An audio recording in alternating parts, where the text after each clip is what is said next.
What's good? What's good? What's good? What's good, fans? Thank you guys for tuning in to the Voice of the Fans podcast. This is your man Cam, and you guys are joining us for week 304 of the Voice of the Fans podcast. This is August 14, 2004. Cleveland, how's you doing up there? Doing all right, bro. Yeah, what's the temperature gauge on you guys? You guys got the AC still out there?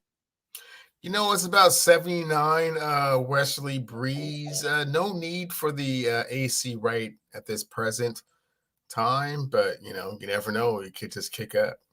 I know that once the crowd climbs over 80, man, you start panting up there. You start panting and getting shivers. So I won't say unbearable, but it certainly, you can certainly feel it. It's hot. I mean, take it out the box. Keep it right near the outlet so you can plug that baby in if you need to, man.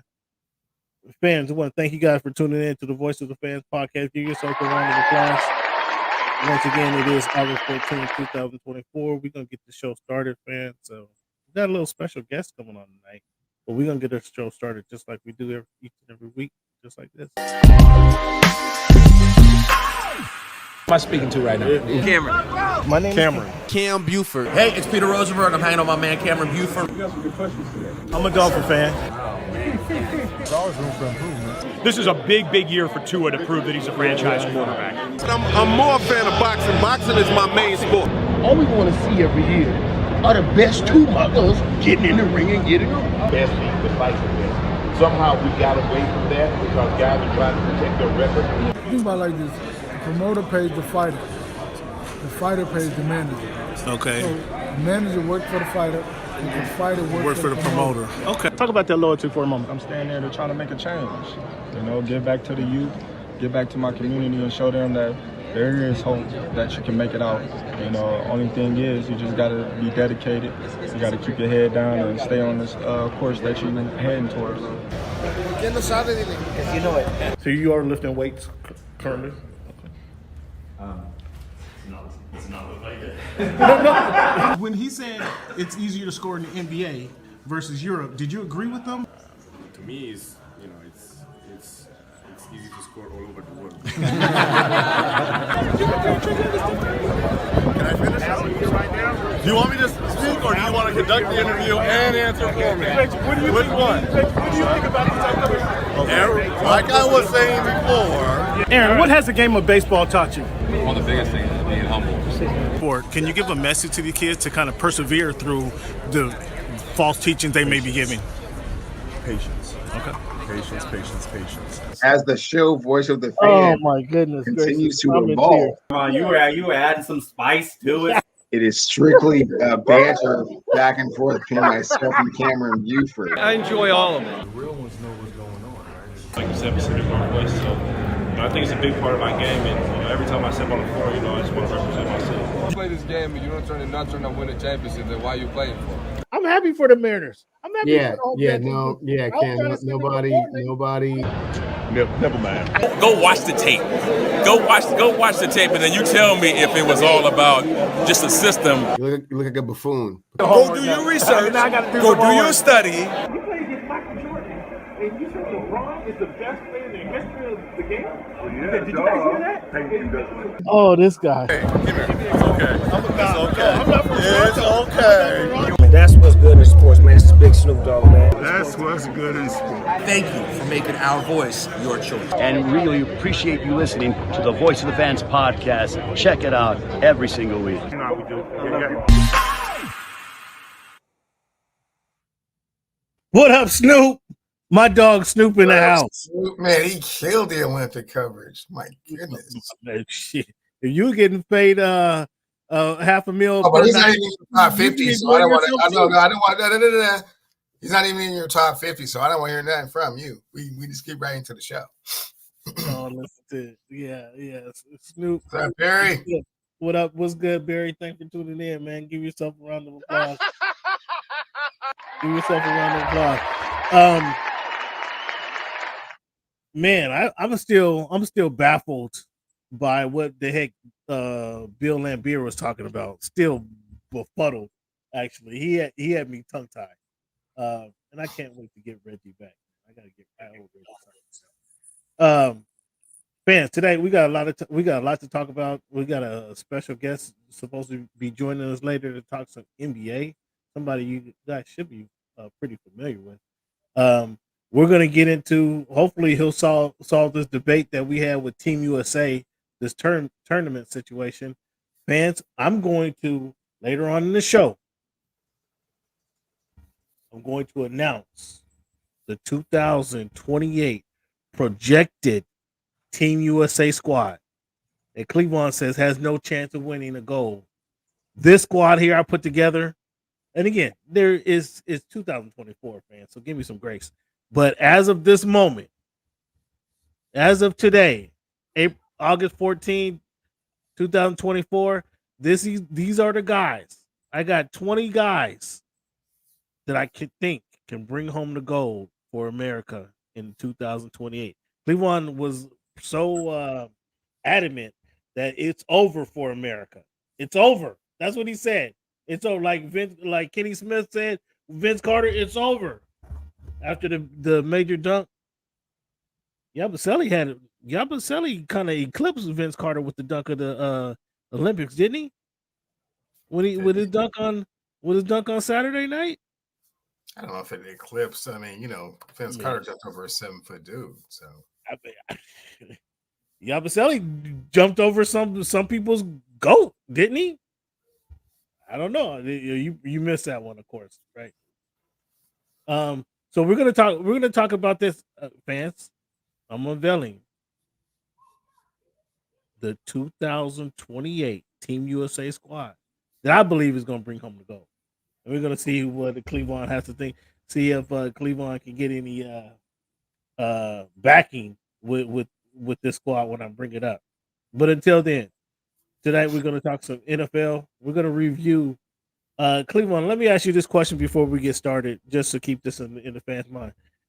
How do you gauge? What is your gauge for a running back? What is a successful season for an NFL running back? Let me write this down. For future successful. Successful for NFL running back. How do you gauge success? Is it yards per carry? Is it touchdowns? Is it total yards from scrimmage? Is it 1,500 yards? How do you, Cleveland? How do you gauge it? Because I just want to be clear. Oh, thank you for clarifying. First is yards per carry, and second is total yards. Yards per carry, and then total yards. That's your gauge. That's your measurement for a successful season. Correct. Yard from scrimmage, is that what you're saying? Total yards? No, those are the first criteria I use. Then, of course, you have to bring in all the other, incorporate other things like did they catch any passes out of the backfield? This is what I want. I don't want you to start changing it up when I ask you for your category. So the first two are yards per carry and total yards. So what's a quality in your mind? In your mind, your novice mind, what's a quality yard per carry average? An average or good, or like what are we talking about here? In your mind, what's an acceptable average yard per carry? So 3 yards per carry is decent. Anything to 3.5 is good, and if you're getting 4 yards per carry, okay, we're talking. So 4 yards per carry is acceptable in your mind. 3 yards is what I say. Like, okay, I just want to get that up. Just want to get that on tape, as they say. Just want to get that on tape, fans, because I know this is going to change as soon as I stick him with this. I know he's going to change. Oh, that's not what I meant. Those are only my two categories. I know he's going to change it up, but I just want to get that recorded first of all. Fans, we start the show off typically with a little montage that we had already. We play our numbers game at the beginning of the show. We're going to give you this week in history towards the middle of the show, and then we end the show with a quote. This week, Cleveland, with it being August 14, 2024, let's look at the number 14. When you think of the number 14, Cleveland, who wore that jersey number the best? Or who comes to your mind first? Who comes to mind first, Cam, is DK Metcalf, top tier receiver playing for the Seahawks. That is, an amalgam at this point. We can't quite figure out if we can rein in the emotion or not. And if he is Who he What says I was saying is coming to fruition. My prediction is coming to fruition. I see. Okay, yeah. After all that, and then who wore the number the best is probably Charlie Hustle, Pete Rose. No, Ernie Banks ain't on that list. No, Dan Fouts ain't on the list. Neither one of them won a No, Sam Perkins is on that list. I don't believe Sam won a championship either. North Carolina, didn't he win at North Carolina? Oh, in college? Yeah, I think you know what, he sure did. I'm just saying, didn't he win one in college? I don't know. Did Pete win one in college? What college did Pete? No, I'm so sorry. Pete played for the Big Red Machine, so they won back to back. What college did Pete Rose go to? Baseball players don't go to college back then. They don't go to college. He had to go to college to get onto what you call a team, didn't he? No, that's not how it works. You get drafted out of high school in baseball, Cam. We'll bring you up to speed. It's cool. Listen to this guy. When you think of the number 4, Cleveland, who wore that jersey number the best? With it being week 304 of the Voice of the Fans podcast, who wore that jersey number the best, or who come to your mind first? You know, Cam, Brett Favre on both accounts. I thought you went to the UW, man. I did. Corey Dillon can't get no love. Do you remember Nick Collison playing for the Seattle Supersonics? Yeah, no, they don't come to mind first. Do you remember Lou Gehrig? Mm-hmm. Do you remember that guy? What about Wardell Curry, who just shot down France and Serbia in the Olympics, single-handedly shot France and Serbia down in the Olympics? You know that guy? Who are you talking about? Wardell Stephen Curry. He just shot him. He had the number 4 on. You don't remember that? I do not remember what number he was wearing. It wasn't 30, so it was number 4, the Olympics. That's what I'm telling you. Yeah, no, man. Those 6 games or those 2 games that he played really, really well. No, that's not a career. Are you taking away from what Steph Curry did in the Olympics? Are you minimalizing? Brett Favre played for 20 years and played 15 straight seasons without missing a game. Did I get that wrong? You may have.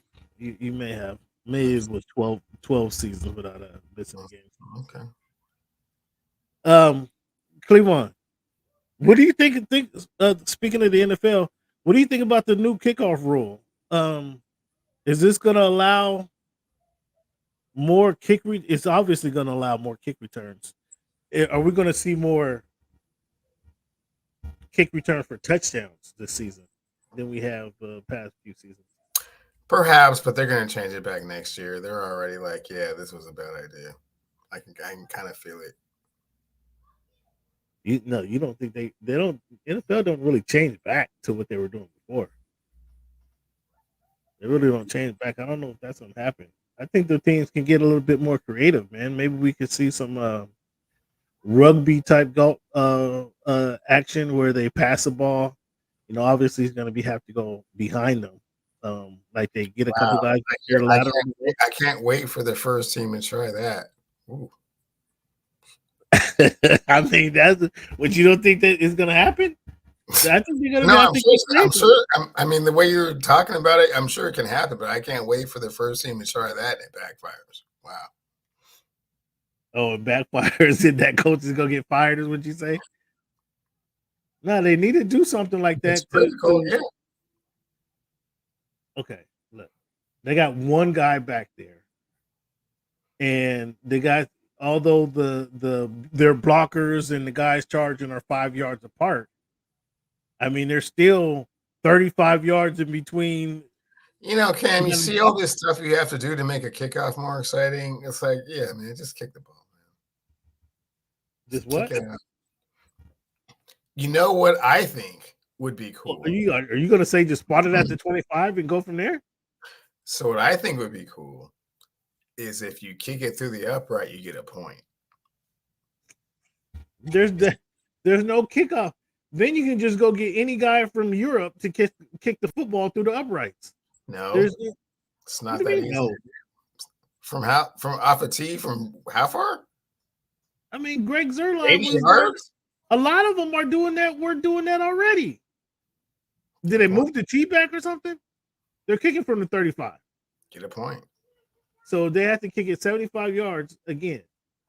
There was kickers already kicking it as far as they're a few yards from the uprights. So again, they go get any kicker from Europe, any soccer player from Europe is going to kick it right through the goal. I don't think that's not exciting. We're trying to enhance the kickoff. Like they tried that stuff to get rid of the kickoff.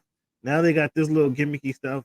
I want to see somebody if they kick it to the coffin corner as they used to do, then there's two guys that's trailing the play, and as soon as the guy is getting tackled or close to getting tackled, they can pitch it off to the other guy, and then he can run for a minute until he gets close to being tackled. He can pitch it off. That'll give these the offense more. Not only will that add excitement to the game, that will give them enough time to either make a play, either cut back or go upfield. Now the defender don't know who's going to get the ball. They're going to have to kind of ease up on their. They can't run and do a beeline straight to that ball carrier. They're going to have to be a little bit more cognitive of who's running the ball. Add some more excitement to the kickoff, man. I think they're going to change that up. I think they're going to change it. You disagree with that for somehow? Yeah, I think they're gonna change it back. I think it's gonna be like, yeah, that was cool. We tried to bring more excitement and entertainment into it, and it's just a kickoff. Looks like the Patriots, man, trading Matthew Judon to the Falcons for a 3rd-round pick. Like Miami Dolphins, where you at? A 3rd-round pick is all it took for Judon, and you got 2 edge rushers coming off a hamstring injury. What are you guys doing down there? Well, they've allocated all their funds to the quarterback and the receiver, Cam. So you know a big contract. That's right. Yeah, I mean, I don't know where you think all this money is coming from in a salary cap environment. Yeah, you're out of the running. You know what I told? Well, you know what I suggested already. I've already suggested. And fans, this is going to happen after next season. And I mean, Tyreek Hill, it was fun. It was fun while it lasted. Number 1 player ranked by the NFL players, ranked 100. It was fun while it lasted, but we cannot pay a quarterback $53 million and pay a wide receiver $30 million. That just doesn't make any sense. So between 2 guys, we're paying over $80 million in salary cap. That's over half their salary cap in 2 guys. It's not sustainable. Fans, that's not sustainable. Tyreek, where you want to go, man? Where you want to go? You want to go to Seattle and we get Jackson Smith and Jigma? I mean, do you want to go to Minnesota? I mean, where do you want to go, big dog?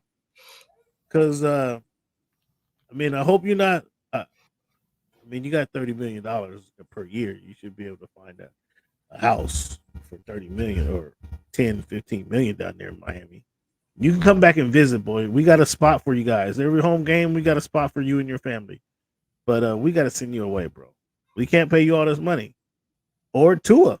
I mean, Tua just signed his deal, so one of these guys got to get traded. One of these guys got to get traded sooner than later. So, yeah, Matthew Judon, you should be wearing a Dolphins uniform. But you go to the Falcons, where the Falcons look like they might be doing some stuff in a weak division. How much better does he make the Falcons? They already have some young cornerbacks. They don't have a linebacker to speak of. That doesn't come to my mind right now. But he's going to make those cornerbacks better. What do you think about Judon going to the Falcons for a 3rd rounder? Yeah, he makes them quite a bit better. I mean, he's one of the premier pass rushers in the league. That the stats bear that out. But again, it's the NFC South, and I'm not 100% sold on the Falcons. I hope that they're better than I think they are. And, Raheem Morris being a defensive-minded head coach can certainly get the most out of them.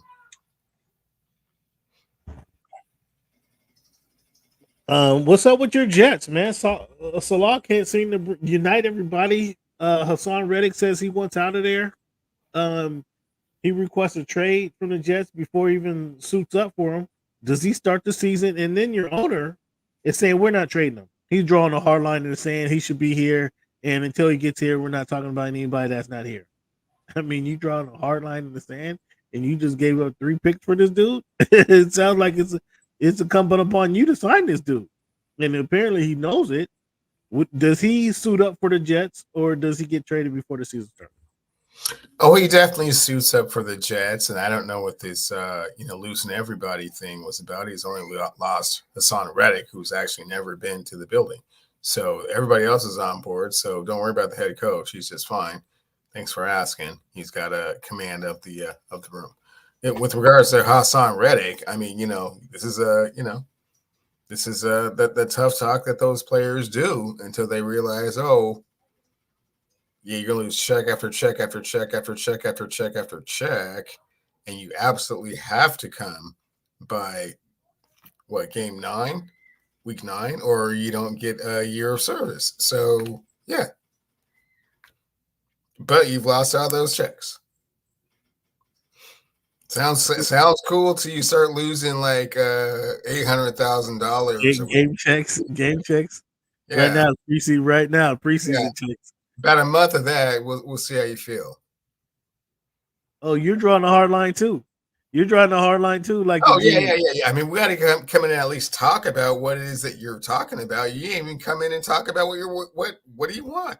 We talked about it. You knew when you guys traded for me. No, when we had your press conference. No, they did not have a number. Look, you need I want a new deal.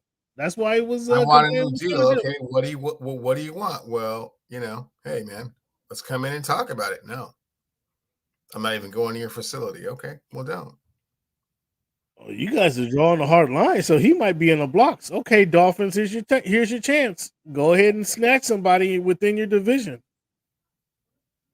This is a chance to get somebody else since they want to play hard and fast. Loosen, like they own all the marbles. Let's show them who we are. How about that? What do you think about that? You see him down there in South Florida with. I mean, he could be a lot of places and look really, really great, Cam. But as of right now, once the Johnson & Johnson baby powder or baby shampoo dude says I'm not budging, that's kind of that. Well, he's gonna have egg on his face before it's all over with. The Browns, they signed their linebacker Jeremiah Kiramura to a 3-year extension for $40 million. The Browns, it's kind of crazy to say. I want to ask you, what do we expect of the Browns? Knowing their number one guy is coming off another knee injury, do you expect Chubb to come back and rush for 1,200 yards again this year? No, that would be asking quite a lot for 1,200. I do expect him to come back mid-season and be productive. And, I would think that back to his old self is a little bit optimistic, but, productive. He's done it twice before, though. He certainly has. He's not that old. So, technology has gotten better. And, we don't really know what the off-season program has looked like, but it's hard to say that he would be the chubby guy that we knew and loved from before. Is this a make or break season for Deshaun Watson? Yeah. Well, I mean, that one more year on this guarantee, right? Yeah. So no. But how these 1 year on these NFL. That's the thing, right? He doesn't have one of those conventional contracts. We can say okay, we're done here. It's no, we can guarantee you all the 4 years. So it's we guaranteed you all the money. So yeah, you have to at least try again next year, and then we can be done with you. Is he on the block to be done with them? I mean, is that on the table? He's not on the block because no one else wants him. They're just looking at this as a teachable moment as to why you don't guarantee a quarterback's entire salary for the entire length of the contract. All right. Not only do I think Nick Chubb will be back fairly early in the season, I think he's going to look better than ever. The former executive said, from everything I've been told, the knee is feeling great, and he's more motivated to that I've ever seen him. You know, there was a video of him squatting like 600 pounds, right? Like within a month. Did you see the video? I know that's squatting and not cutting and running and stuff like that. But still, that he got under the bar of 600 pounds. That tells you there's some confidence, not only confidence, but some strength in that in his limbs, right? You might want to draft him with your first or second pick in that fantasy draft that's coming up, Cam. What you're saying. Listen to him. Listen to him. Smart Alec. And show the whole world how confident you are in what you're saying. And fans, just so you know, the Voice of the Fans fantasy draft will be happening on what date, Cleveland? I think it's the 1st of September, if I'm not mistaken. It is the Sunday. Yes, it is. It's the 1st of September. Voice of the Fans fantasy draft. So tune in if you want to get educated on how a premier GM makes his draft day acquisitions. To be sure to tune in. You can't miss it. And then you will see one GM make his premier picks, and then you see the other GM fall flat on his face, and how he just loses the whole fantasy season. And fans, make no mistake about it. The GM in the Q's orange did not make the playoffs last year. Just throwing Has he won the GM with the Q's orange? Has he won a championship in this fantasy football league? Just answer that question, Mr. Cleveland. Oh, you certainly did, but you don't want to get into the particulars about how you won it, now do you? Moving right along. Next thing. A win is a win, right? A win is a win. Not the way you did it. Not the way you did it. A win is a win, right? Not the way you did it now. So fans, tune into the Voice of the Fans fantasy football draft. We're gonna have it during our Sunday special here in a couple of weeks. You guys tune in for some comedy. It should be a good time, good laughs. Are you concerned with Hollywood Brown's injury for the Chiefs, going down with a shoulder bone tear? Forget what they call it, but are you concerned with this injury? You know, not a lot of depth at that receiver position. They've been having a problem with that ever since they lost Tyreek Hill. You want him back? You want Tyreek? I mean, I don't want none of your draft picks, but you want Tyreek Hill back? So it's been a little plug and play since then, but they've managed to do so fairly effectively. Hence, they won the Super Bowl last year, and Xavier Worthy is there as well. So, they will acquire some more depth. There are going to be some receivers that get cut around the league, and come to the Andy Reid, Patrick Mahomes offense. See if we can't fix it. Is Xavier Worthy going to be better than John Ross? Yeah. Why do you has think to be? I mean, the bar is not very high for that one. That's true. Why do you think he will be, though? What's your expectation? Why do you think? Well, I'm not 100% convinced. Cam, I'm being facetious. I mean, obviously he killed the combine and stuff, and they've thrown a few touchdowns in preseason, but he's light in the ass. I mean, we're playing football here. That's one of the sports where you're whatever. You're hard and you want to. It does not make up for being 160 pounds playing that position. It just doesn't. It's too physical. But if Mahomes can just throw it deep, I mean that does take. That's cool, but I mean, what you don't think the who was Ross playing with though? You don't think the defense knows that that's what he wants to do? I mean, you can't really stop him from just sprint by you. I mean, except you put two guys deep. That's about it. and then that serves its purpose right there. You do that. Everybody always says that, and then the really, really fast guys don't always just blow by people because there's technique and there's scheme. No, well, you put two guys, but again, you put two guys deep, and that he's already served his purpose right there, and that opens it up for Rice, and that opens up and screens. Yeah, I get that. That serves his purpose right there. I mean, he can catch 30 passes, and that serves his purpose. But you just leave him open that one time, that one time during the game, and boom, there's a 60-yarder gone by you for 6 points, and then you're not gonna do that again. If he was 180, 190, I'd feel better about him. 160, and I'm giving him a whole bunch of pounds on the 160. So yeah. But I mean, where's Goodell? I mean, is Goodell on vacation still? Like, what is he doing? Has the Ray Rice situation not come across his desk? Not Ray Rice, excuse me. I take that back. Rashad Sheehy, has that situation? How about Rasheed Rice? Is that who's talking about? Rasheed Rice? Has that situation came across his desk? Hey man, he's about the Olympics, man. He'll get to it when he gets to it. He hasn't come back from the France yet. Not yet. I mean, the season's about to start in a few weeks. This happened in March, didn't it? Well, he's gonna get to it. It's on his to-do list. So does he play a full 17 games this year? No. I mean, it's gonna be that's kind of dirty to come in 2 weeks before the season starts and say he's gonna be suspended for 6 games. He already knew he was gonna be suspended when he did what he did. When it became public knowledge. He already knew.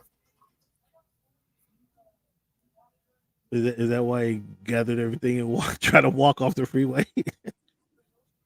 And he and the boys try to walk away from the scene of the crime off the freeway. It wasn't like it was at the corner at the Rainier and Henderson. These guys were on the freeway looking for the next off ramp. Yeah. Oh my goodness. I think it'd be kind of dirty though if they just come in and say, "Okay, you're done. You're sitting down for the first." Why would that be dirty? You already know it's coming in. Come on, man. Because have they even just haven't gotten around to it? But you're gonna miss some games. What you think? Like, ooh, maybe they didn't see us anyway. Maybe if I keep my nose clean and go to some classes, they gonna forget about it. Keep turning in my homework and doing the dishes every night. No. I'm just out of nowhere, they're just gonna say come in 2 weeks before the season. Out of nowhere, they already know it's coming. Man. Okay. No less than 4 games. 6 sounds like I don't know. That's what they're trying to. So they already talked to Andy Reid. They already talked to Andy Reid, is what you're saying. That's what's going on, but the Chiefs already know that he's not going to play every game. Okay, that's one thing. That's one thing not to play every game. Okay, we get it. There's something the hammer got to come down at some point. They're not leaving them in suspense, man. They already know it's either going to be 4 or 6 games. It depends on what the investigation unfolds. It could be worse than what we're thinking, and if it's worse, then it could be 8 games. MJ, what it do? But no less than 4 to 6 games. You gotta stay tuned, MJ. We got a special guest talking just to you tonight. A special guest coming on talking just to you specifically. Yeah, I think they need to give him some kind of heads up. I think they need to give them some kind of heads up. I mean, they already talked to Andy. They like having the teams in suspense. They love that. The NFL, Goodell. Oh yeah. How long will it take for CeeDee Lamb and Dak to get in sync? Like Dak's out there, CeeDee look like Jerry just gonna wait till week 1. I mean, the off week before the season starts to sign CeeDee. I mean, we know he's gonna sign. He kind of has to sign him. But what's the holdup? To answer your question, at least 3 weeks Into the season? to get on sync. Yeah. Oh, to get in sync at least 3 weeks. Well, okay. You mentioned that. Do you think Mike McCarthy has told Jerry that? Hey, Jerry, we need this guy. It's going to take him a few weeks to get in sync. He's been through all this. Go do your research. Oh boy. Do your studying. He's been through all of this numerous times, so he knows how long this takes. But he's also you didn't just compare him to that the NFL rushing leader, did you? No, what I said was you understand how these things work with regards to contracts and how long it takes you to get back into the flow of things. But you also have to understand that this is the owner of a $10 billion franchise, the highest valuation of a franchise in the history of the United States. Yeah, it was just. I think it was just reevaluated, like 292 billion or something like that. If I'm 10 billion. Dallas Cowboys are worth $10 billion. If you want to show up, Saudi Arabia or whoever you are, you have to have $10 billion to even start the conversation. Jerry made it out like a fat cat, boy. I tell you what, he came in and he said, "Yeah, if you pay 160 million, you can make the decisions. You can make all the decisions for this team like I can." Jerry, okay, Jerry. I know it hurts your heart, man, but JG McCarthy is out for the season. What is Minnesota's in trouble? Because at least he came in and threw a touchdown pass and looked like he had some depth to him. Now they got to go a whole season with Sam Darnold. How you think that's going to work, buddy? Yeah, Cam, it's unfortunate for the former Michigan quarterback national champion. It's unfortunate for the highest paid receiver in football. I mean, we've said this on numerous occasions. You can't. Yeah, it's real. You can't throw the ball to yourself, and now you have who you thought was kind of grooming to kind of take the place of a Kirk Cousins, but now you just have Sam Darnold. So and now you're stuck. Now you're stuck with him.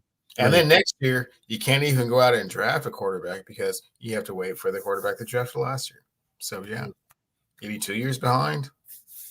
That's a tough look, man. That's a tough one. NFL can't have the Saudis. Yeah. Not off the bat. Jamar Gibbs. Sorry, go ahead. Jamar Gibbs suffers a hamstring injury. How long is it going to take him to get over this injury? And are they going to miss? They got Montgomery now. That two-headed monster is not so fierce anymore. What do you think about this injury? How does this impact the Lions? Said he'll be ready by week 1. He's fine. Oh, he's okay? He's all right. Is that your first round draft pick in the fantasy football? Possibly. I know you had him and you lucked in, right? Was it luck or was it just I knew what I was looking at? I mean, he's a Bama back. Yeah, they got Darnold. Yeah. Jefferson, he's on your keeper league. I mean, you might try to get something for him right now because it's gonna be a lot of hit and miss. You might want to get something for him. So Cleveland, I asked you earlier, what is your measurement for grading running backs? Mm-hmm. Wasn't that long ago that I asked you, remember that? And you said 3.5 yards per carry and then total yards this season. So 1,600 yards, or not 1,600, but I said rushing yards. I did not say total yards. I said rushing yards. So 1,200 yards. 1,200 yards is cool.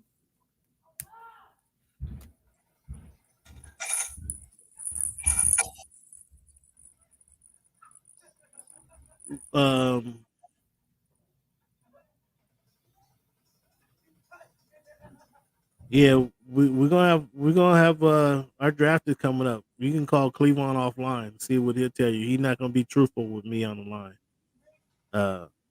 He's not gonna tell the truth right now. I'll just give my vanilla opinion. He's not gonna tell the truth. This is the preseason. I'll show you some looks. I can't show you every look. Can't.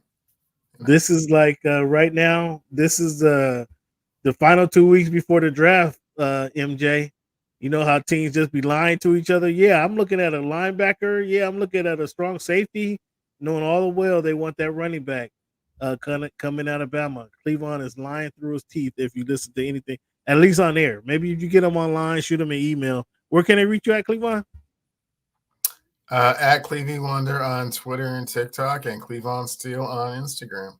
Maybe you'll get some truth out of him there, but you will not get any truth out of him with me on the other side of the screen. He is not going to say anything.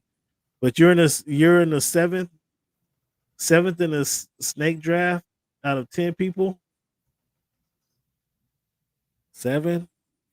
I don't know who's that, Cleveland. You got Jefferson. You got McCaffrey. You got Mahomes. I mean, you might be looking at quarterback. That might be your first pick as a quarterback. Your first pick is not a quarterback. I will give you that, MJ. And if we're being perfectly frank and earnest, it's probably Devontae Adams. Oh, Devontae Adams. You see how he's lying to you right now? Devontae Adams. Don't take Devontae Adams. Look at who your quarterback is. I warn you, do not. You might come back around in the second round and get Devontae if you can. Do not take him with the number one pick. Trust me, MJ. Devontae Adams will not be available in the second round. If that's your strategy, that will backfire and fail. Devontae Adams. Do you know who his quarterback is? Who's his quarterback? Cleveland. They haven't decided just yet. Who? Okay. Who's in the running to be his quarterback? Cleveland. It's Stidham and Minshew. And who? Stidham is in Denver, ain't he? Wait, I'm sorry, O'Connell and Minshew. And who? And Minshew. Where did he go to school at? Number 10. I don't do all the research, Cam. Come on now. The dude that was quarterback in the Colts last year. The dude, see, number 7. Yeah, you don't want Devontae Adams. I assure you of that, bro. Not with this number 7 pick. Number 7 pick. I'll throw you a bone. Justin Jefferson, you already have him, but Jonathan Taylor, Saquon Barkley, AJ Brown, Amon-Ra St. Brown, one of those guys. That's probably who you'll be interested in getting. One of those guys. You get to keep 5 players every year. I mean, what's the rest of your roster look like? I mean, that has something to do with it. You got Jefferson. You got a running back. Do you have a quarterback? Well, who's your other receiver? Like some of that. Yeah, get into the nuances of all this, man. Get all philosophical about it, man. Like, shoot. You see Cleveland over there taking notes, man. Be a professor. But MJ, remember, this dude didn't make the playoffs last year. So, I mean, it's all just, gibberish, really.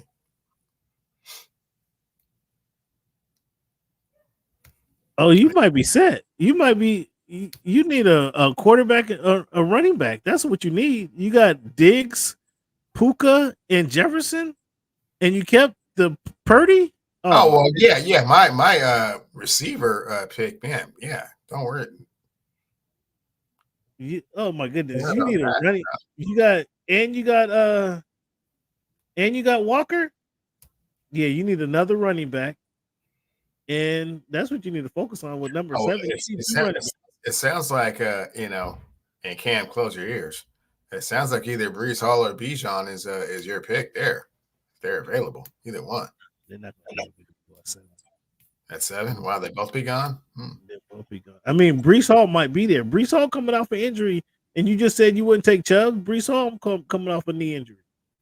No, he played a full season last season. Thanks for asking. He didn't tear up the same knee that he tore up in college. So what do he's you not gonna be there. He's not gonna be there. Okay, well, cool. Hey, look.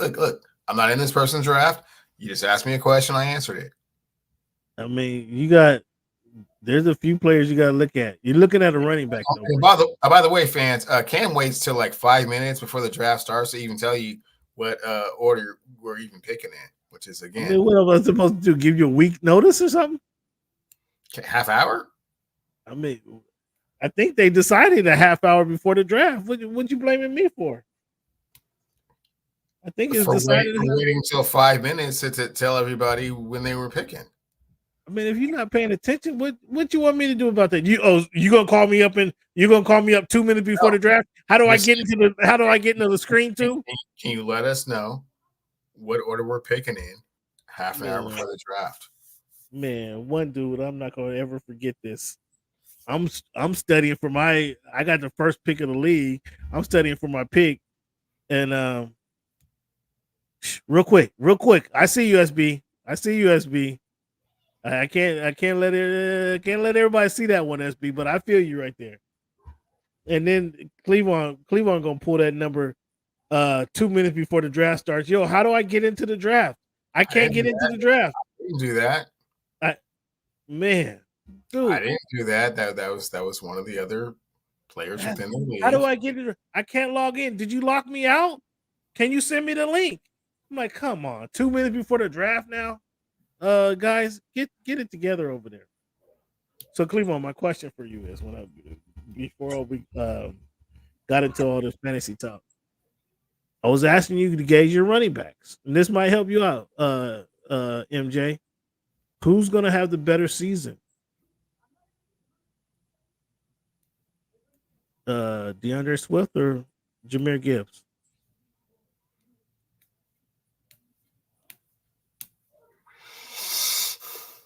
It's a very tough one. I would have to call it kind of almost. I don't want to call it a wash, but if I had to go one way or the other, Jahmyr Gibbs, Austin Eckler, or Gus Edwards?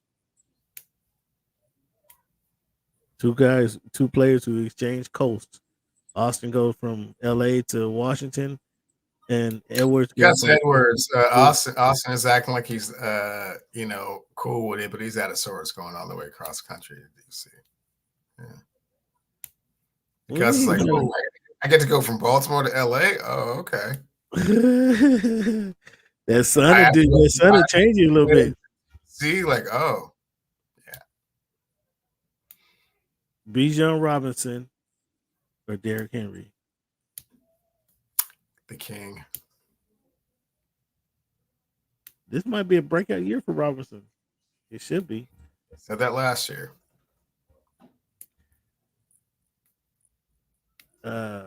Tony Pollard or Ezekiel Elliott?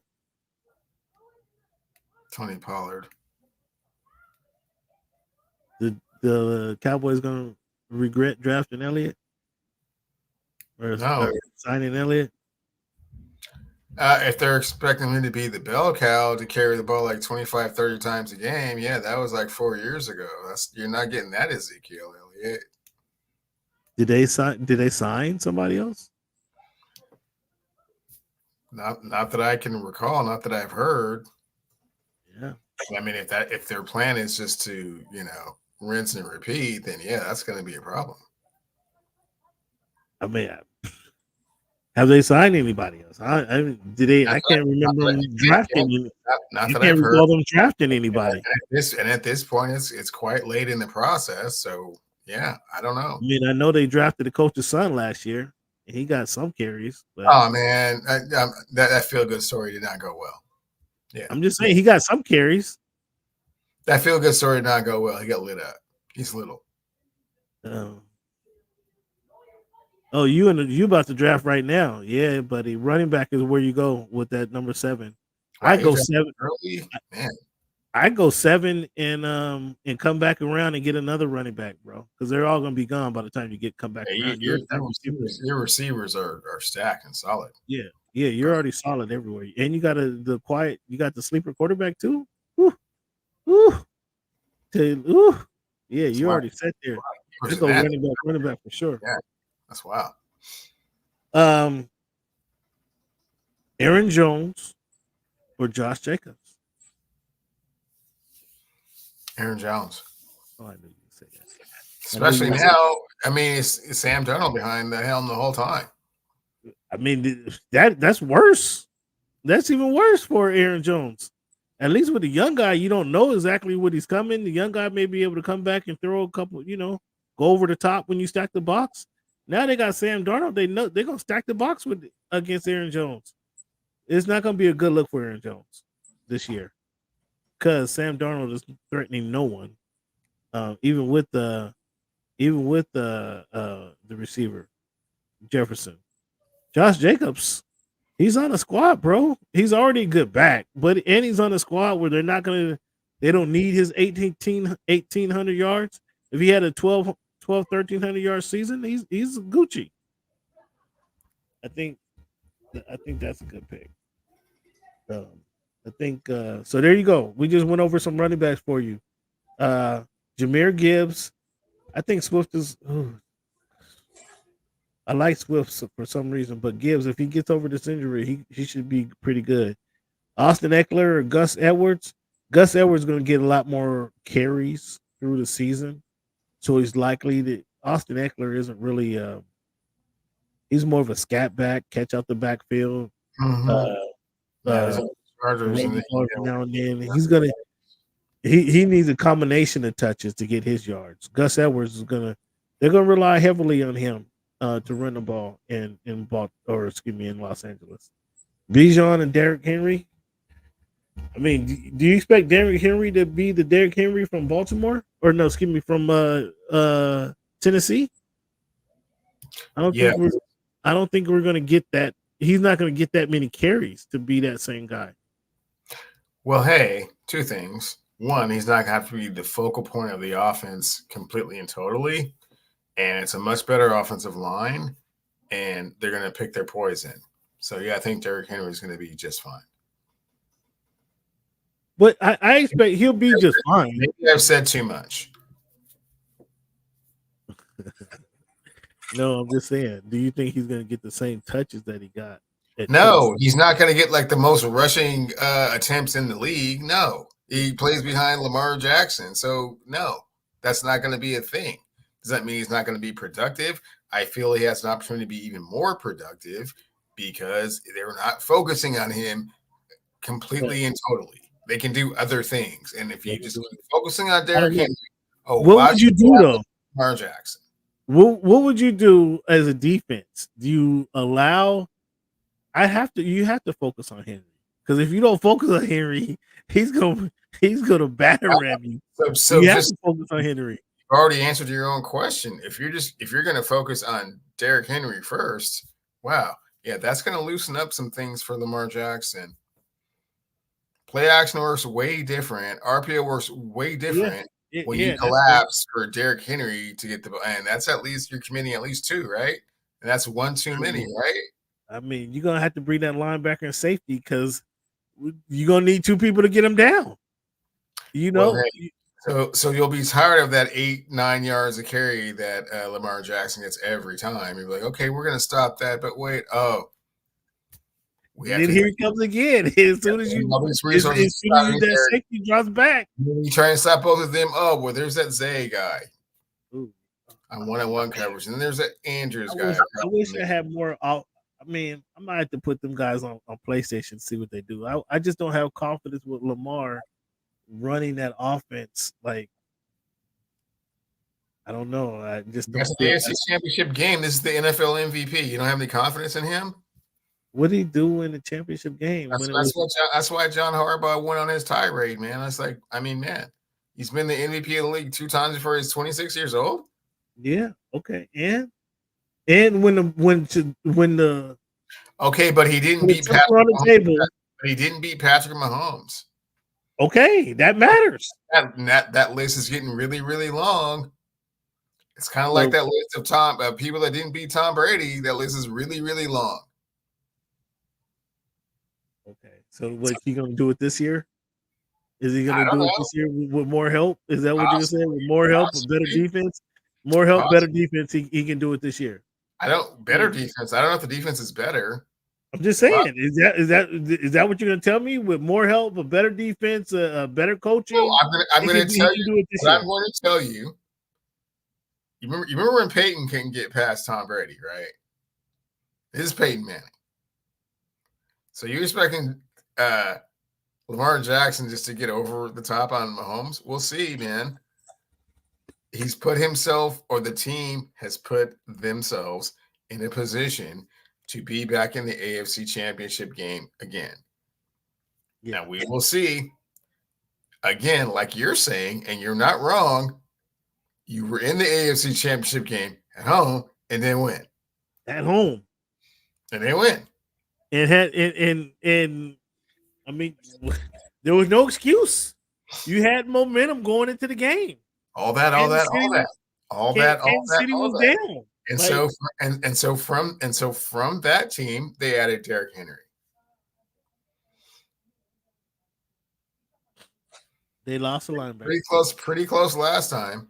I mean, they did lose Patrick Quinn on the defensive side. They did have some attrition, but they also had an addition of Derrick Henry. I mean, I think that's nice. It all comes down to health and scheduling, right? It might be too many. It might be too many toys to play with. It could be some of that. And that sounds like a Dolphins problem. That doesn't really sound like a Baltimore Ravens problem. Low blow. No, seriously, it's serious business. It might be too many toys to play with. There's only 4 toys. There's Lamar Jackson, Derrick Henry, Zay Flowers, and Andrews. That's the toys. What, Bateman? He's not on the list no more. Oh. They got Likely. Is it Likely the other tight end? Likely. So when they go to the 2 tight ends, said, "Ooh, you better." It's not like the tight end set I always talk about in New England. What could have been with Aaron Hernandez and Gronk? I mean, Likely. I think it's not that, but Likely stepped in quite nicely for Andrews when he was hurt, right? Yeah. So if you have both of them in the formation, wow, they can both catch passes and they can both block. And one of them might just release out and go 7-8 yards, and you have to follow him. Yeah. Not a bunch of toys, man. It's Lamar and Derrick Henry and Zay. Start there. And then there's Andrews coming back. You're gonna have to work Andrews back in the mix. Yeah, and then once you get too focused on him, we'll just go with the 2 tight end set. Now what do you do? It's gonna be interesting. Like I said, I'm about to get these guys on Madden and see what they do, see what they feel like. But yeah, my confidence level, I have least confidence in the quarterback getting it done for whatever reason. I mean, everything was working in their favor last season, and he struggled. He struggled at crunch time, V time at home after having your own cup of noodle soup. You couldn't get it done.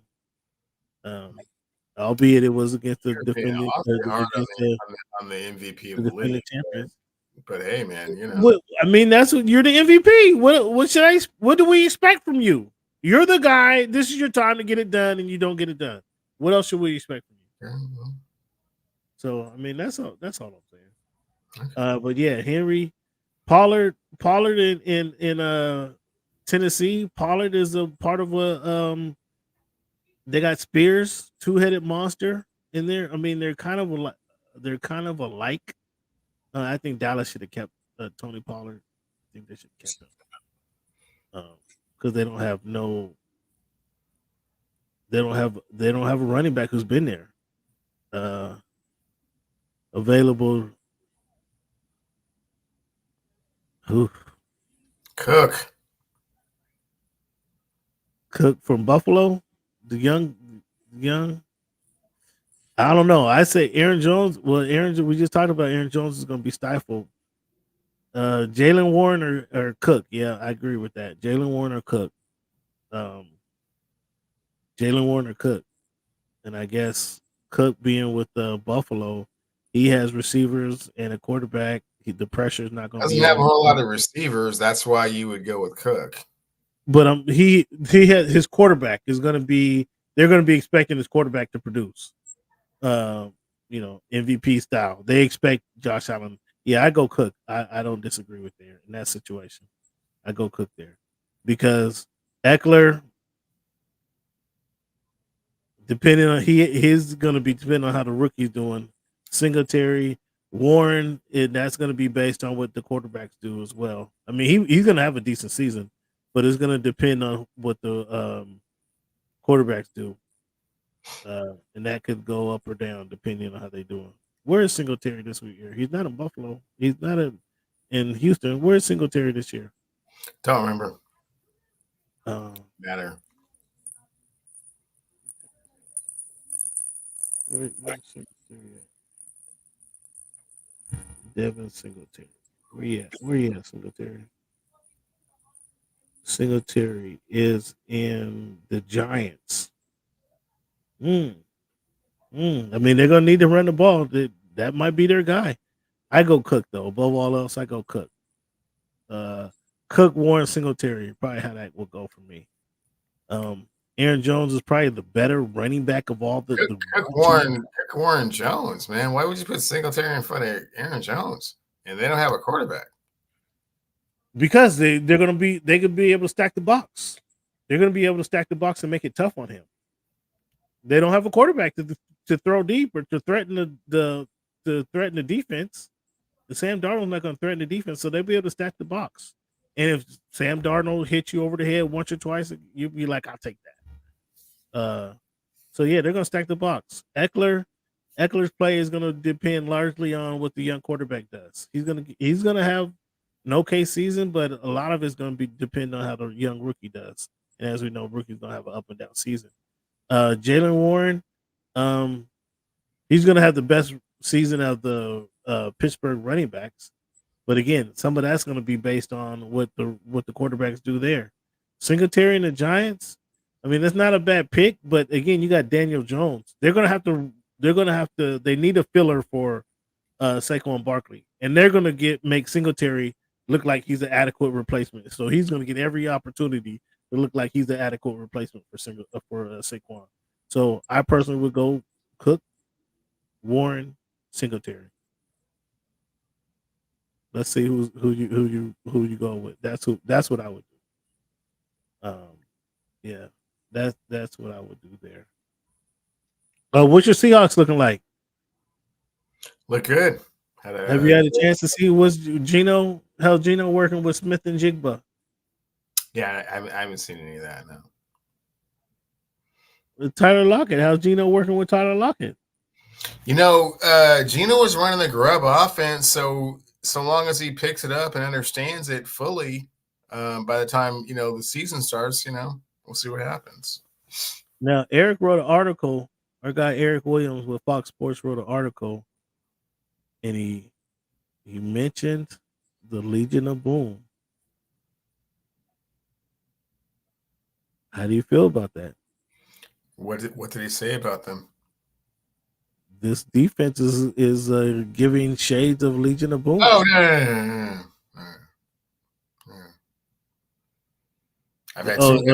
You don't want to get too excited? Is you tell Eric to pump the brakes? You sound like you just don't want to be scorned. That's what I'm. No. You just don't want to be scorned. No, listen now. They have one of the three components, and that's Devin Witherspoon. That's legit. No, they had the other guy too. I thought Witherspoon. Okay, you asked me the question, you don't know the answer. Do I gotta be Reggie Miller out here, man? Listen, Devin Witherspoon is the Richard Sherman comp. There is no Earl Thomas III comp. Absolutely not. And there is no Cam Chancellor comp. Absolutely not. They're good, but he only covers one of the three bases.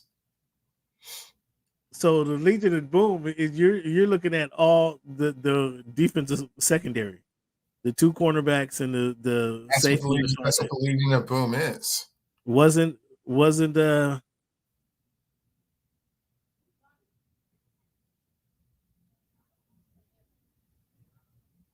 yeah, they Cook. I'm sorry. So we had that. Didn't you have the two cornerbacks? Who was on the other side of Richard? It could have been anybody.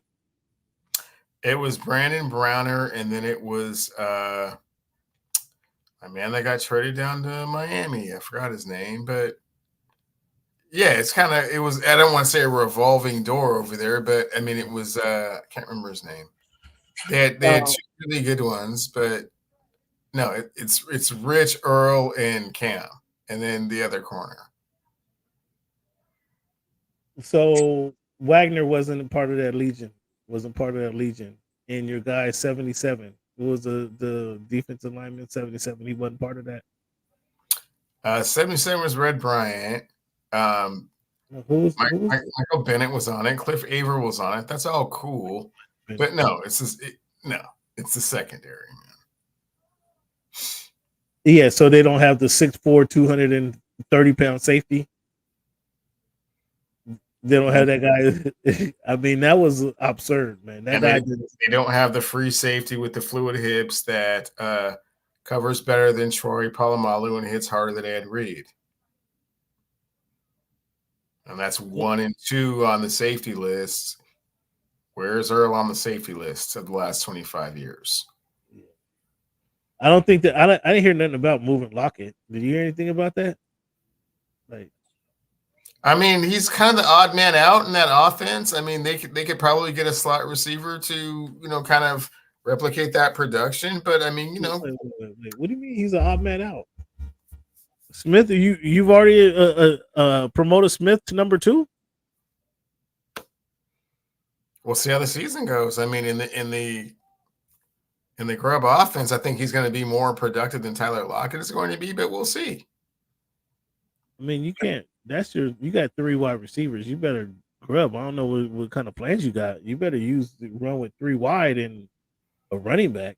I mean, if they're talking about trading him, I've not heard those rumors, so I'm not. Yeah, that's your number 2 wide receiver. You can't just throw him to the wolves. That doesn't work. That does not work. You got to make that. You got to make that work, Grub. I don't know what's going on over there. Do I have to make a phone call? No, I'll take care of it. Julie, I try to call you, Julie. Why don't you answer my calls? Ain't answer my calls, ain't answer my emails. Yeah, you guys better figure that out. Lockett can't be on the blocks. You got Smith and Jigma. DK is DK. You can't corral DK in his emotions. Maybe he ended up on a block. Okay. Maybe hey Cam, let me just focus on 305. I'll take care of 206 up here. I mean, I don't know if things. I don't know if you're doing your job if Lockett is on the block. So that don't sound quite right, does it? No, especially not at this phase of the training camp in the process. What year is he? This is like his 3rd year. Or excuse me, 8, 9. He was in Germany. That's right. He was in Germany. That was 18. In Germany. Yeah, he played the Raiders in Germany when I went to go see him. Okay. Well, yeah, he's already in his 3rd or 4th year then. Yeah. Was it 3rd or 4th year then? Okay. Jeez. I didn't know this is 8. I didn't know. I'm thinking he's still a young dude. Time flies. No, he's not. Yeah, time flies when you're having fun. What can they win that division, or can they compete in that division against? They can compete, given the fact that San Francisco is. I don't want to say they've opened the door, but with the Trent Williams and the Ayuk thing going on, and the uncertainty of Christian McCaffrey's health, yeah, and you know how durable Debo's been over the last couple of years, not very durable. Yeah, they have some questions to answer.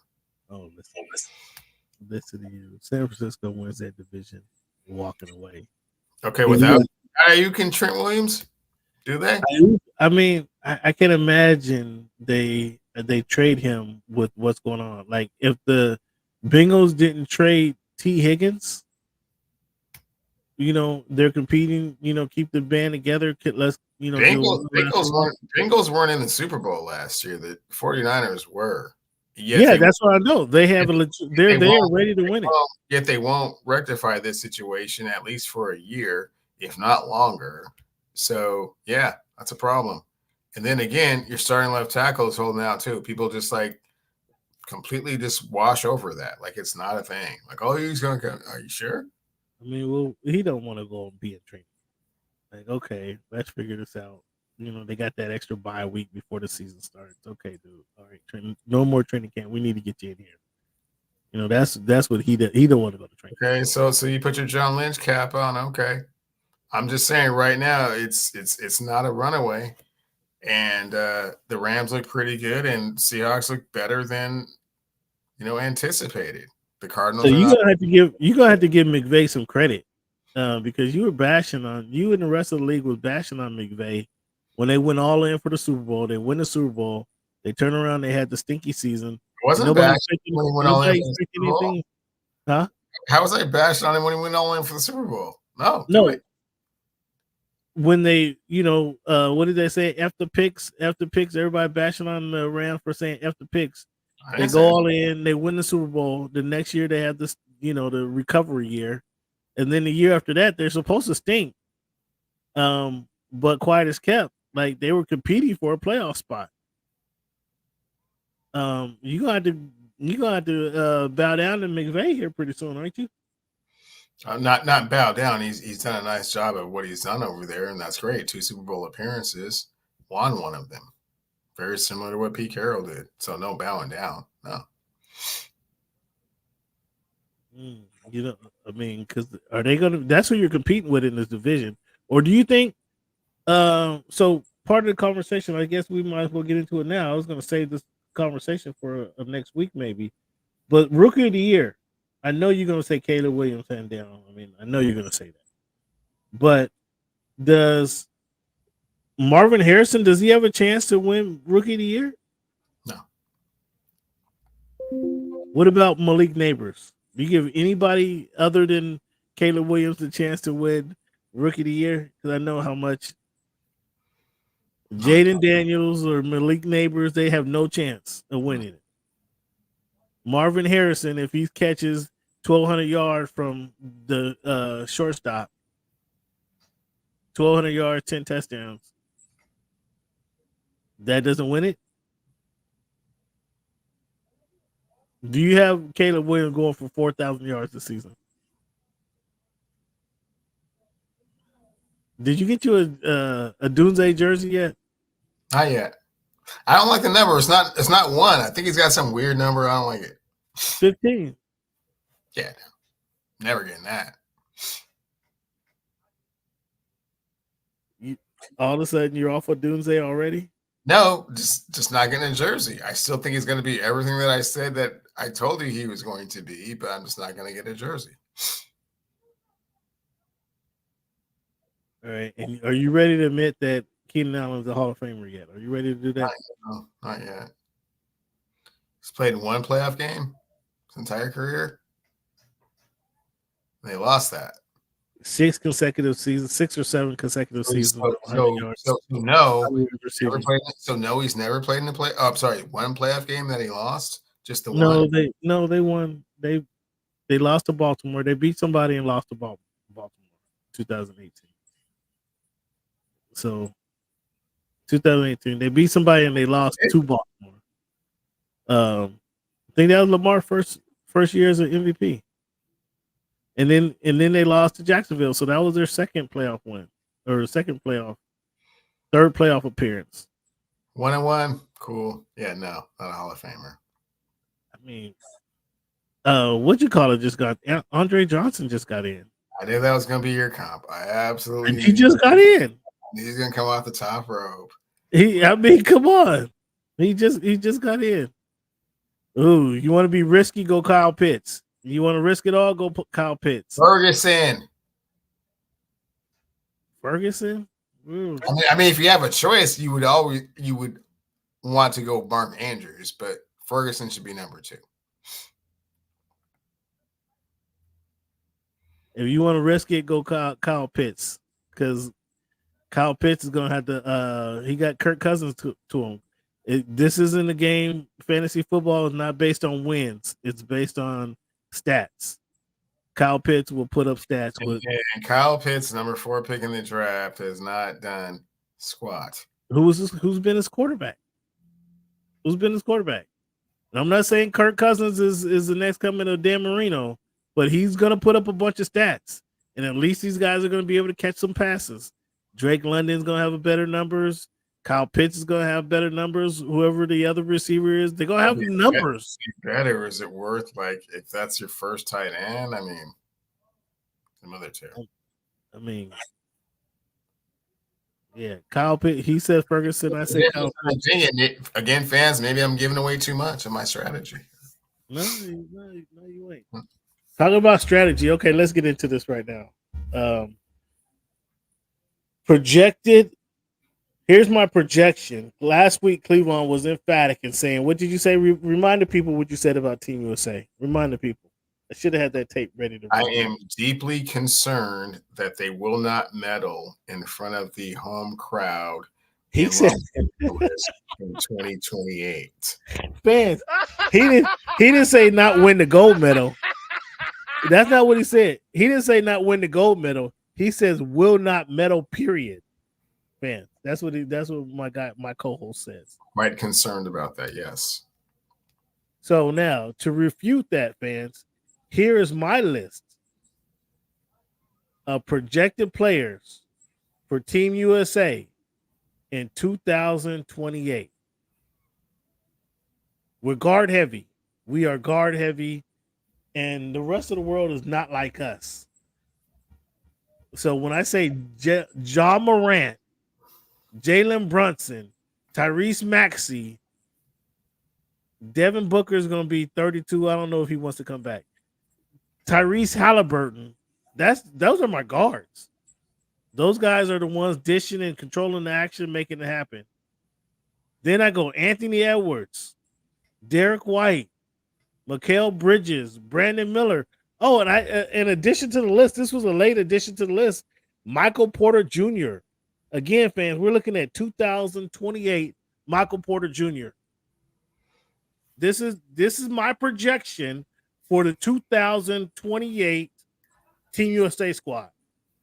And so if Cleveland doesn't believe me and Cleveland doesn't trust in what I have to say, maybe this guy will trust in what I have to say.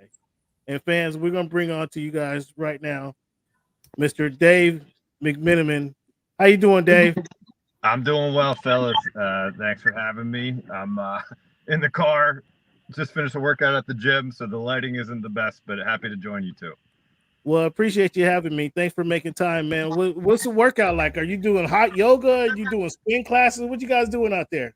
It was a boot camp thing today. So I was doing everything from Versa Climber to the bike to box jumps, running the ropes. There was a bunch of stuff today. All right. Well, Dave, thanks for joining us. We got the Pennsylvania native, ESPN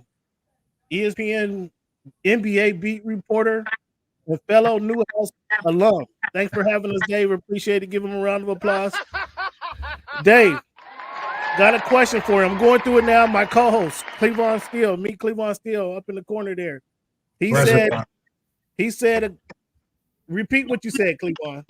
Why I had to create my list. So glad to have you on the show.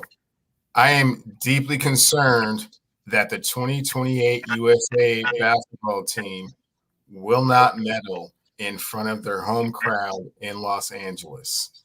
And my concerns run very, very deep for various reasons, but I want to hear your opinion.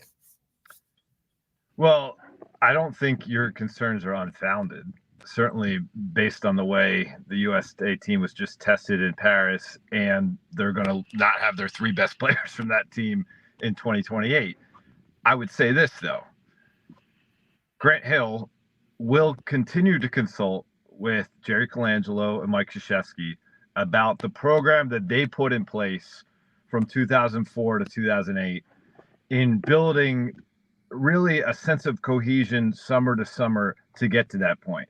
Grant Hill took over midstream this time around, and you had the buy-in participation of the legends like LeBron, Steph, and KD. So that was going to be the route that he took, and understandably so.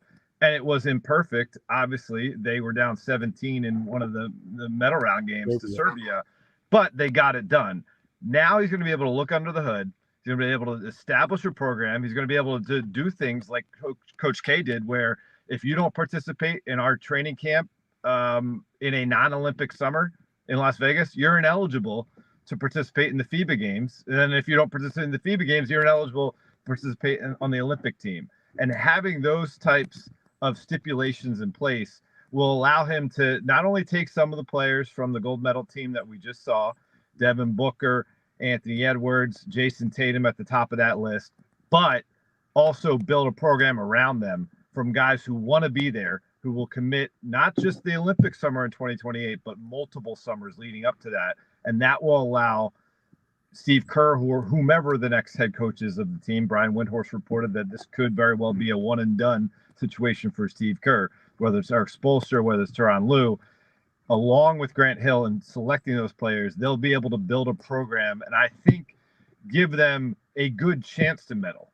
Now, do I think it's a 6 gold medal in a row is an inevitability? Not whatsoever. But I do think they'll be able to go into that summer with a more of a sense of a team than this year's team had. And this year's team had that sense of camaraderie as a team, but they didn't have the experience as a team. Do you think they're going to bring back the tryouts?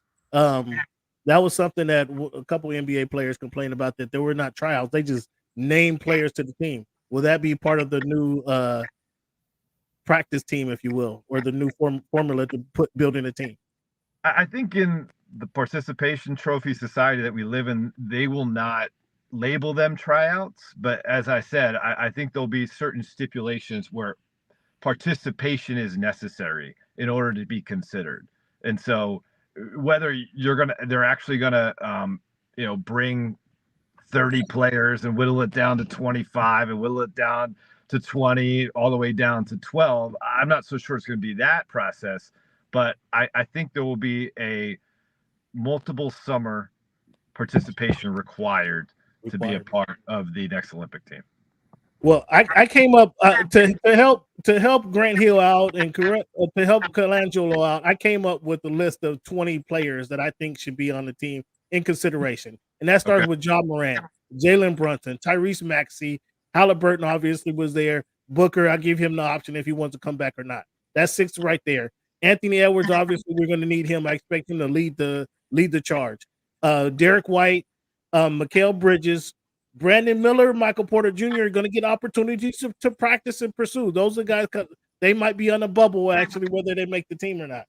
Jason Tatum and Jaylen Brown, I think Jason Tatum has something to prove. Jaylen Brown obviously has something to prove, the chip on his shoulder of why he should have been there. And I think actually that's a good thing for Team USA, because he's going to be coming in wanting to prove the world that he should have been there last time. So, and then I got Bam Adebayo, Paolo Banchero, and then Zion Williamson. Do you think Zion Williamson, he's kind of wild card, can he make this squad at age of probably 30? Will he be effectively able to make that squad? And then I got some young guys like Klingon, Kessler, or Holmgren. We're gonna be weak down low. We're gonna be weak down low. However, I think our guard heavy team and our wing players can be pretty effective against the world. What's your thoughts on that squad, Dave? Yeah, I think it's a great group. I think you can add someone like Cade Cunningham in consideration. Obviously, we'll see what Cooper Flagg does at Duke. Someone who we could be looking at. We could look at Carlos Boozer's children. With 4 years from now, a lot can happen. But I think that's a really strong base to begin with. You could look to someone like an Austin Reeves, who played for the FIBA team last summer and was one of the more productive players on the team as more of a role player type guy, maybe filling a Derek White type of role. And yeah, I think that's where you start. Again, but you got to not just name the group now, get them around one another multiple summers in a row in Las Vegas in these international competitions. And again, allow them to, not just get to know one another off the court, but actually spend some time in drills, spend some time, figuring out each other's games so you can have some automatics that you go to. You have basketball geniuses and Steph, KD, and LeBron. No one needs to coach them how to play with one another. They've played in every single scenario imaginable to an NBA player. But this next wave won't be that. They won't have that experience. And so you're going to have a ton of talent. All those players you just named, your eyes widened to talent, but they haven't had the experience, and also in high pressure situations. Think of all the finals experience of this group that just played. A lot of those guys we mentioned outside of the Celtics players and maybe, Michael Porter Jr. from Denver, you're talking about guys who never played, and Bam obviously played in the finals, but a lot of guys haven't played in the finals and international basketball. Sometimes it feels like an even bigger stage than the NBA finals. And so you want to be able to do everything you can to kind of simulate that environment by having as many as that you can participate in the FIBA events leading up to it. That makes sense.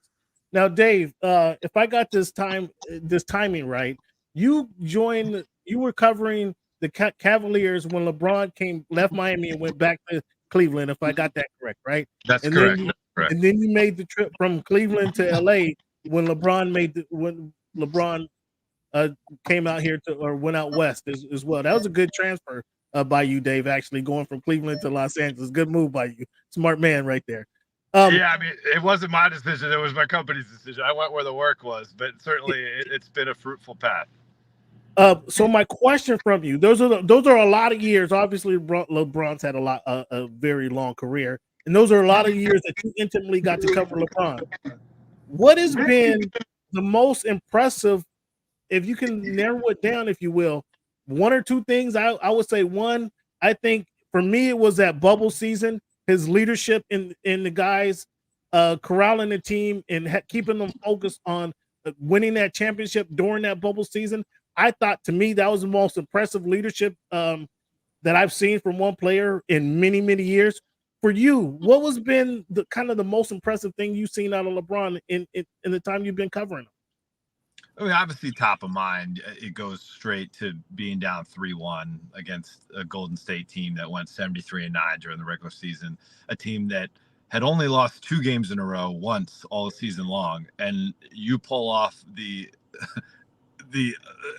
impossible. You beat them 3 times in a row, 2 of those games on their home court, including a game 7, and you make the most impressive defensive play of your entire career with the chase down block on Andre Iguodala. Like, that jumps off the page. That's forever going to be the thing in terms of a pure basketball accomplishment that will be the thing that sticks out to me. But I've been now covering LeBron's teams for a decade now, and I've been there when he opened up a school in Akron, and that's incredibly impressive. I've been there when he's spending time before a game, and he sees a kid in Boston wearing a special type of Nikes that were built for children with disabilities with zippers on it, so it's easier to get in and out of the shoe.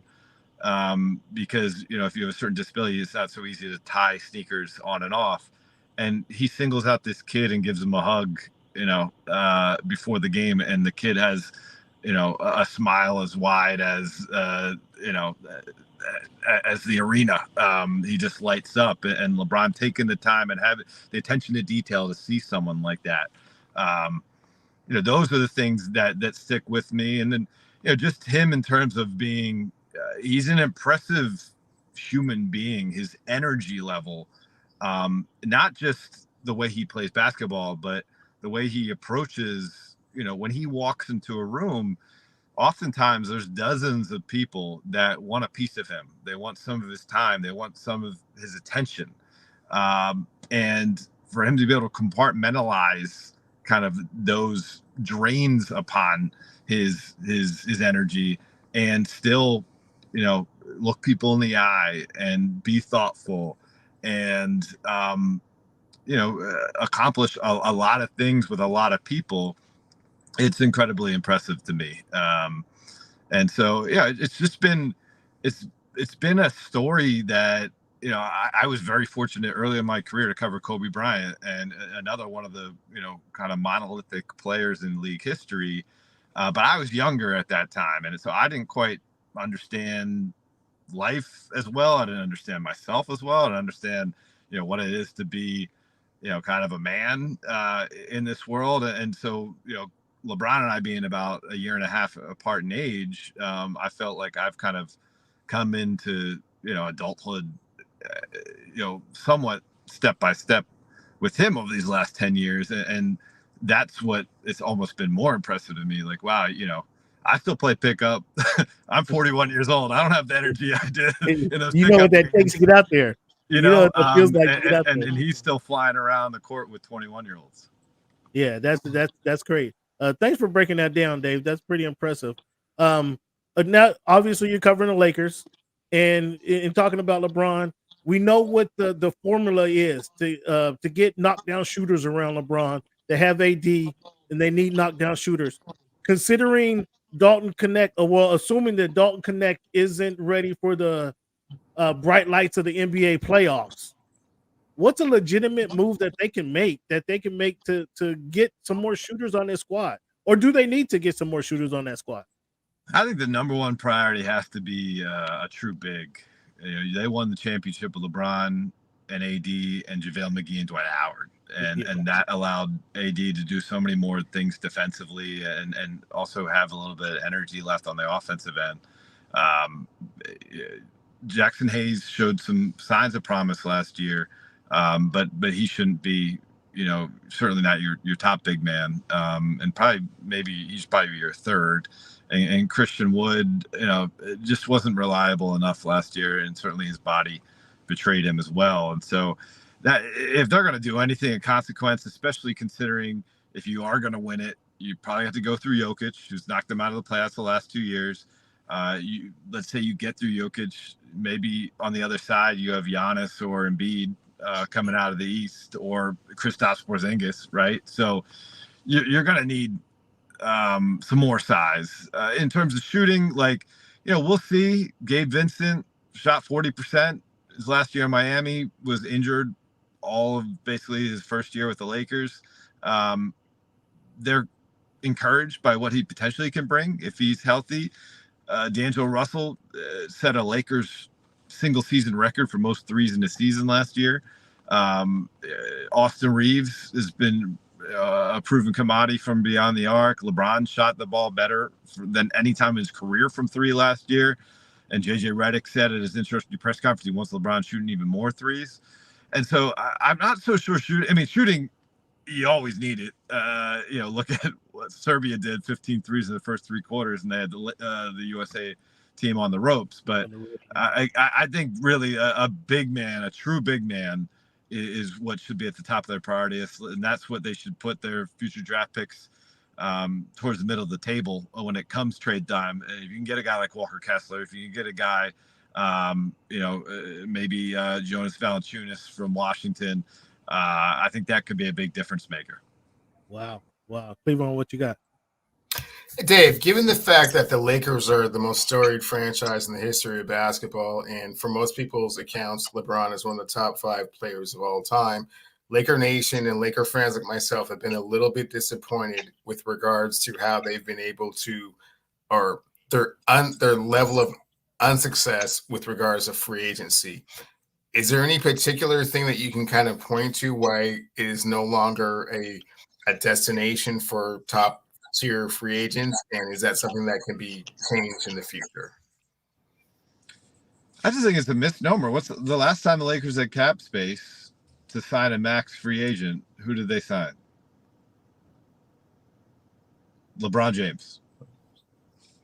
I'd say that's a pretty darn good free agent signing with max cap space. So since then, they've tried to get guys who are better than max players at a discount. They didn't do it, but that's not because it's, people go to get where they're going to get paid. And gentlemen, I have about 2 more minutes, so we're just going to wrap up on this. But, I understand the frustration of Laker Nation, of course, because they're so accustomed to the 17 banners and all the like. But, the game has changed a lot. In even the last 6 years that LeBron's been with the Lakers, the business of basketball has changed a lot. And the Lakers are trying to kind of still be that legacy franchise. They can attract the stars, but they recognize they got to work around the margins, and you can't just pay luxury tax dollar to dollar like they used to do and attract the best players to LA. They're going to have to work on their player development program. They're going to have to continue to score in the draft and get guys, an undrafted guy like Austin Reeves, scour the league, find guys that they think are underutilized, much like they got Rui Hachimura from the Washington Wizards for, Kendrick Nunn, who wasn't really playing for them, and second round picks. That's going to be the key to success. Plus, obviously, continue to attract the star. So whether that be post LeBron, Giannis Antetokounmpo, Luka Doncic, right on down the list, I'm sure somewhere in the Lakers headquarters on a whiteboard, there's the plans to get Victor Wembanyama and purple and gold someday. But in the meantime, it's got to be succeeding around the margins, and that's why you applaud them for a guy like Max Christie. You think that has some potential for a breakout year this year, but then you say you can't miss on a guy like who so far looks like a miss in Jalen Hood-Schifino. The margins have gotten smaller for the Lakers, and I think I'm gonna have to call it on that. But gentlemen, it was great to join you both, and I hope to do this again. Yeah, I hope we have you again. Thank you for your time, Dave. Appreciate you. Take care,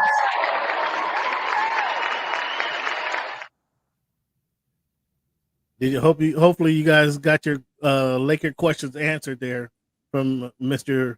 Dave McMenamin, and check him out. Obviously, you did, and I hope you did as well, Cameron. About the King. Well, I know he was working closely with them. Mm-hmm. So let me ask you this question, Cleavon, about your guy Carmelo Anthony. Did you hear what he had to say after they won the gold medal? No. You didn't hear, or did you ignore what he had to say, or did you not hear what he had to say? I did not hear it. He said he would not give away any of his 3 gold medals for NBA championship. Sounds like someone hasn't won an NBA championship. Oh, you taking shots at your guy now? I mean, yeah, that sounds like a Charles Barkley kind of thing to say. Like, oh, okay, that's because you've never won an NBA championship. That's why you talk like that. 3 gold medals equal NBA championship. If that's the equation that you were asking. So, do I need to repeat my projection from 2028, or do you agree that this team can actually medal, as you say? No, your projection scares me even more, and I'm so sorry that Dave didn't really have a chance to hear further more about why I'm so concerned. So he mentioned it. Those no, legends. No, but he didn't get real in depth. He kind of did the same thing you did, like hey, let's not worry about it. No. So first team NBA. You know how many Americans were on that team? Okay, listen. No, wow. See, wait. No, answer my question. Jason Tatum. What? Jason Tatum. What? And you know what number he was in the rotation? 11. Okay, Cleveland. It's not like the 4 of the guys came from Serbia. No, second team. It's not like the 4 guys came from Serbia. That's what you're trying to make it out to be. Second team had 4 players that were selected to the team. Kawhi elected not to play. The other player was Jalen Brunson. Again. Third team All-NBA. Steph, LeBron, and Devin Booker are already on the team. Little Sabonis is the other one, and then Tyrese Maxey. So out of 15 players, only there's had 60% of the all NBA team is what you're saying. They had 60% of them, and out of 15 players, 10 of them were Americans. That's what you're telling me. That's what I just heard. That's what you just heard. And so America still has predominantly the better basketball players. You're waiting in the rings is Ja Morant and Zion Williamson, and I'm sorry, you say Keegan Murray and no, I said Tyrese Maxey, Jalen Brown. Halliburton knows what it's like to be around champions. Yeah. He got no. I'm so sorry. What was his quote? when you get an award for participation and you didn't in a group project, but you didn't participate? Yeah, but now he's around there. Now he knows how to lead a team. Now he knows where to go with it. Okay. So yes, now he knows how to play. What I see on the horizon, Anthony Edwards, Derek White was there. From what I see on the horizon, Paula, welcome. Zion, Hawkins. I didn't even mention Hawkins Jr. I'm concerned. I'm concerned about their post play. They got Chet. You should be concerned about everything else other than Paula. We might need Zach Edey. We might need to recruit Zach Edey to get him out there. Zach Edey's from Canada. He's not coming. Ooh. See what I'm saying? Who's coming here?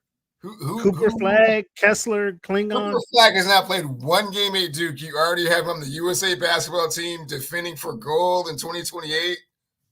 That's 4 years.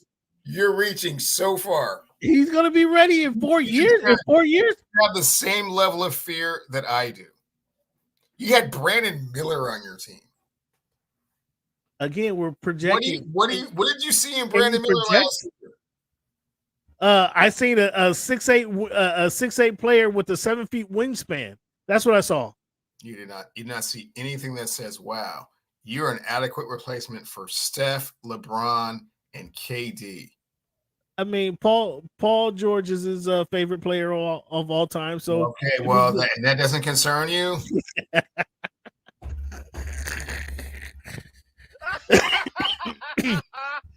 You shouldn't be so hard on my man. I think that's a solid team. Let me see. Carmelo, you didn't want to talk about Carmelo. You didn't want you brush Carmelo off real quick. I just answered your question very, very, simple and plain. Hardcore LeBron questions. I mean, come on. There's none to have. You saw what LeBron did, man. Come on now. It's no hard questions. Pass to Steph, and then he pass to Steph. Yeah, I saw that. Or got dunked on by Yabusele. I saw that too. Wow, got the Mr. Magoo glasses on, huh? That's cool. Fans, every week, man, we give you this week in history. I don't know. I still haven't heard anybody tell me a podcast that brings on and give you guys a little educational piece like we do with this week in history. August 14th, 1876, Cleveland, Prairie View State University was founded. August 13th, 1881, the first nursing school for African Americans opened up at Spelman College in Atlanta, Georgia. Say that. August 13, 1960, the Central African Republic declares independence from France. August 9th, August 11, 1955, riot began in Watts. Well, we talked about that last week, actually. August 11, 1965, that was the Watts riots began. August 14, 1971, Bob Gibson threw a no-hitter against the Pittsburgh Pirates. It was the first new no-hitter at Ford Field in 61 years. August 14, 1986, Cleveland. Pete Rose had his 4,256 and last base hit in a game against who? What team, Cleveland? The Phillies. San Francisco Giants. August 14, 1987, a year later, Mark McGwire set the home run record by a rookie when he connected for his 49th home run of the season. August 14th, 2015, Cleveland, Straight Outta Compton. That was already 9 years ago. Cleveland, Straight Outta Compton was released on a $28 million budget. It opened to $60 million, made $60 million on opening weekend, $162 million domestically, $64 million internationally, for a total of $200 million. The movie made on a $28 million budget. Maybe we should get into the movie making. So quick funny story about first time I saw Straight Outta Compton, real quick. So I wanted to get like fully like, engrossed in like the moment. Went to the store. I'm like, I'm gonna get me my OE, my Oh traditional boy. Oh boy. like I used to do. In Seattle, they didn't even sell 40s in glass bottles no more. They're all plastic. They're all plastic They're all bottles. plastic. So that killed half of the vibe, right? Like, oh wow. I mean, that makes sense though. Yeah, Plastic, I mean, it's obviously concentrated and all that. plastic Yeah. 40 bottles? They're 40 bottles just plastic? They are. They're legitimately 40 ounces, but they're Wow. plastic bottle. So it's not the shape or nothing, right? So I'm like, oh, okay. Drank that thing. Oh, my head hurts. Yeah, you asleep.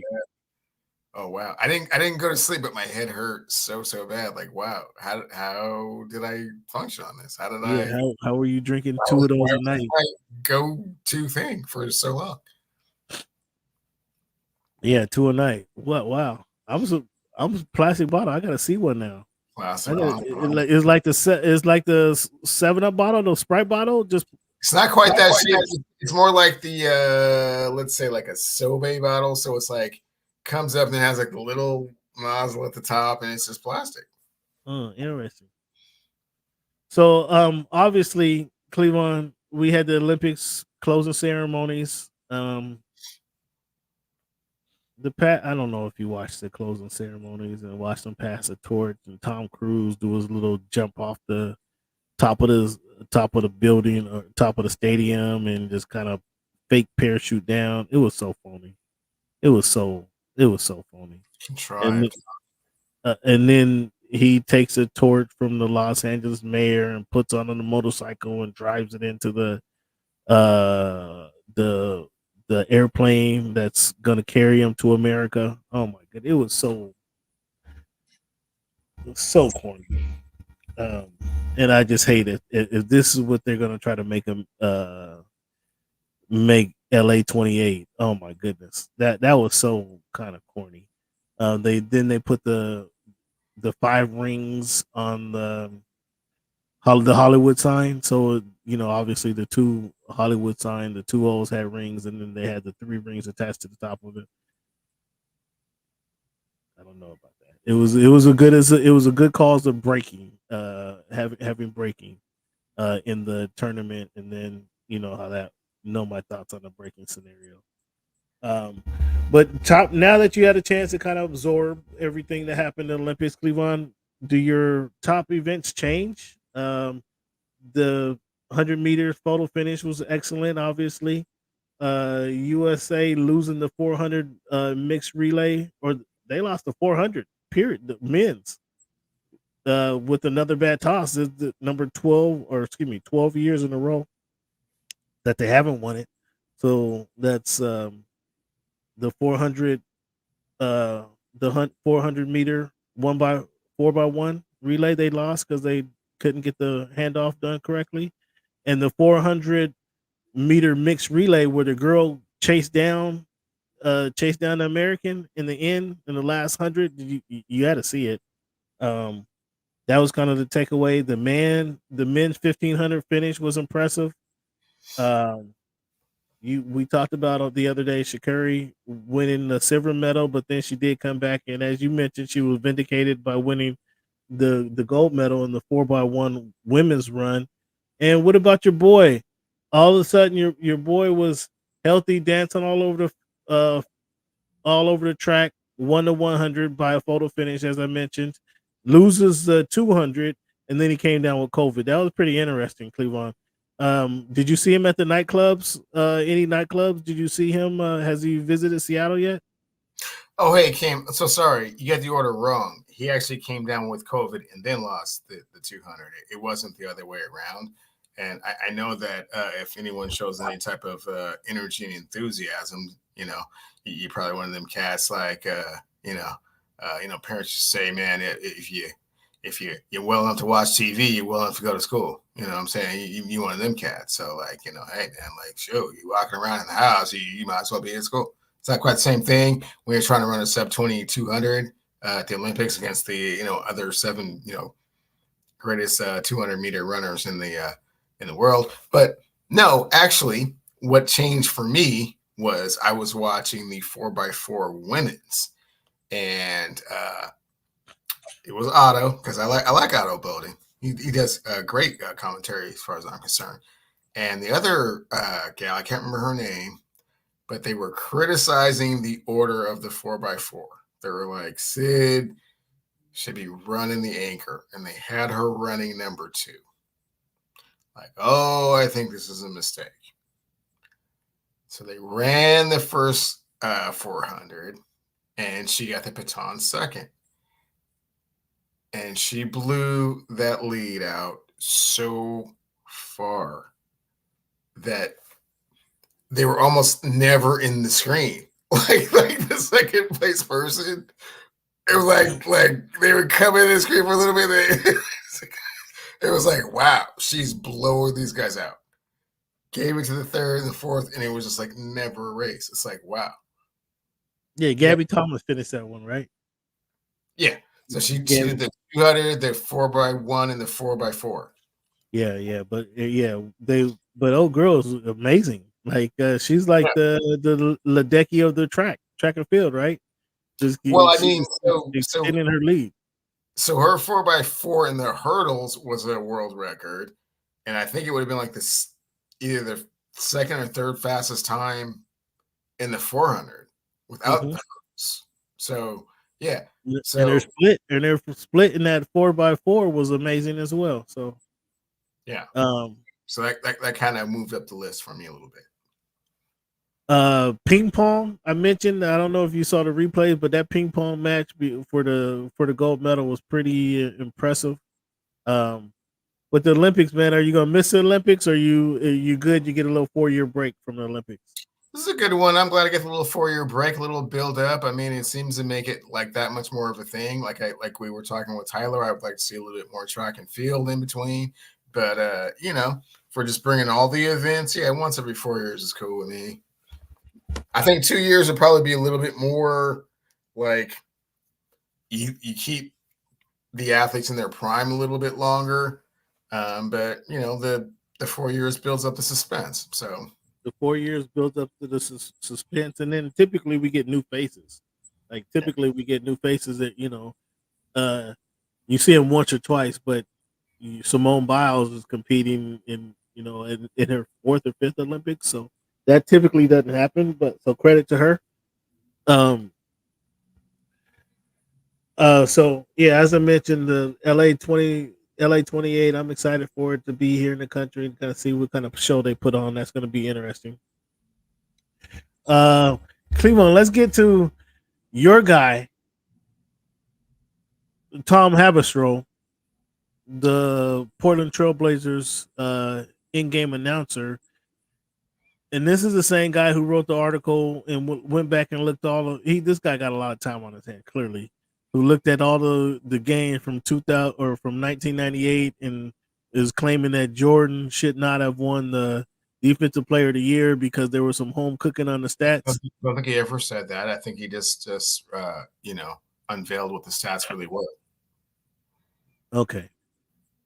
He had a lot of time on his hands because now he's come up with a bunch of rules. I'm not going to talk about them all, but a bunch of rules, and I think the fans might find this interesting. Want to get your feedback, fans. End of the quarter, the heaves at the end of the quarter. When the clock is winding down. Peyton Pritchard was known for this, to take that last second shot, come off the bench to get that last second shot. A lot of players don't take them because that impacts their shooting percentage, right? Some players don't care. Peyton Pritchard obviously came in and shot him. Anyway, he's saying those end of quarter heaves should not go against your shooting average. What do you think about that? Disagree. I disagree as well. Yeah, I certainly disagree as well. So I think we disagree on that one. One of the another rules he has is there should be unlimited fouls in the NBA. So Jaren Jackson Jr. could have 12 fouls in a game. Draymond Green can have 7 fouls in a game. Totally disagree. They should have. His reasoning was that the penalty is already built in to the foul. So if once Jaren Jackson gets a 7th foul, the team's already going to get either 2 shots. Maybe they get the ball back, but they're already going to get 2 shots. That's his reasoning that they should get unlimited fouls because we don't want to see the star players get taken out of games. Chris Paul, we don't want to see Chris Paul foul out of games. LeBron James, etc. Agree, disagree. Disagree. A lot of times on his hands, right? And here's one. So I didn't agree with any of these, but I wanted to get your feedback. And then this is what he said. His reasoning. I like the reasoning better, but I didn't like the Elam ending in the All-Star game to begin with. It was too. You're doing too much math, and so if it's if a team has a 15-point lead going in from the third quarter into the fourth quarter, and we say now we're playing to 24 points, like obviously one team has to go crazy and score 40 points to win that quarter and win the game, right? Versus one team has to score the 24 points. I didn't like the Elam ending. How did you like the Elam ending? And when it was in the All-Star game, I didn't care for it, but his reasoning makes the most sense. I like his reasoning for it. Everybody who goes and play basketball, they always play to a score. You always play to 7 points, 11 points, 21 points. You're always playing to a score. You're not playing the time on the clock. It's only in professional sports or competitive sports that they put the time on the clock. That reason I like the logic, but I don't like the actuality of I don't like the actual logic of that. What's your thoughts on that one, Cleveland? Nah, I'm not a fan of that either. No. I didn't like it in. Did you like the Elam ending in the All-Star games? No. When we're gonna do this now, and then at the fourth quarter we're playing to 24 points. So first one to 24 points. He's like, every game there's a final shot. Every game there's gonna be a game-winning shot. So okay, I get it. But then it's just not. There's a different variance there. I don't like that. You get blown out, you get blown out. So I don't know. So you didn't agree with your Haberstroh. Haberstroh, that's one thing you didn't agree on. So I can say that now, Cleveland, you're not really a fan of Haberstroh. No, those rules were all weird. Yeah, no, not so much. He has too much time on that. What do you think of the Red Sox center fielder, man? Jamin Duran getting suspended for 2 games without pay for what he said about the fan telling him he needs a tennis racket at the plate. Yeah, that's protocol. That's par for the course. It's 2024. Got to get that out. Can't endorse that. So got what he deserved.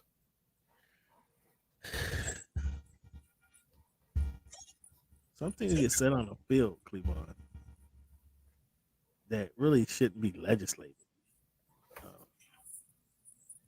His problem is social media. Fans heard it. Fans broadcast it all over the world. That can't be a look on your franchise. That's why it happened. That's his problem. Was he said it at home plate when there's microphones and they're all eyes are on you. Like if you said it, if you're in the center field and you said that, like nobody's really gonna hear you, right? Except the fans, and their fans can scream something back at you, right? Nobody's gonna really hear that. But when you're up to plate, up at the at bat, and you say that, not only are eyes on you, there's microphones now to pick that up, to pick up the ball hitting the catcher's mitt, to pick up when the ump says you're out. So I think it was bad timing on his part. That cost him probably a good $300,000-$400,000 for sure.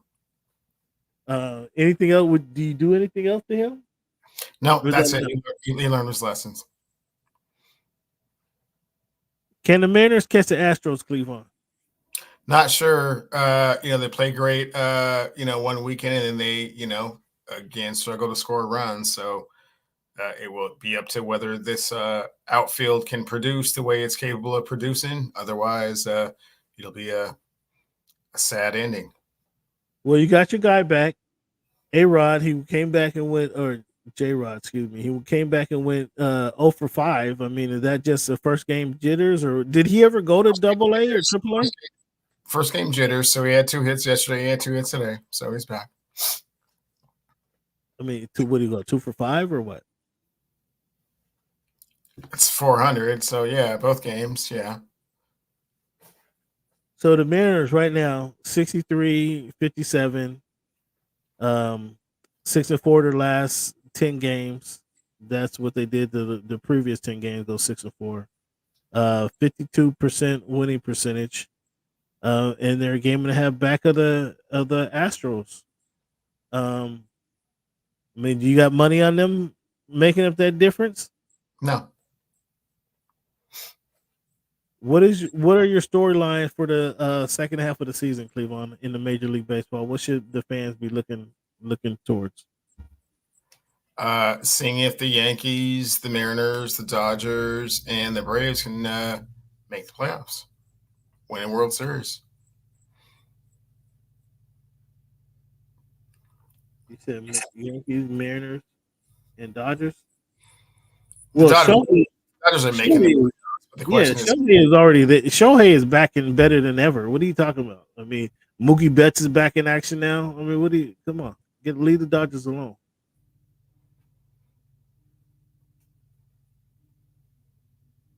That's your top. That's your top 3. Can the Yankees and the Mariners make it? That's my top 3. What about San Diego? Can San Diego make any noise? For sure, they got great bats over there, and we'll see what they can do. Okay, and is Paul Skeens, is he gonna win the Rookie of the Year? Is he still in Cy Young contention? For sure, winning the Rookie of the Year. I don't know about Cy Young contention. Who else is gonna beat him out? Who would else beat him out in the National League? Yeah, he's with Pittsburgh, right? Yeah.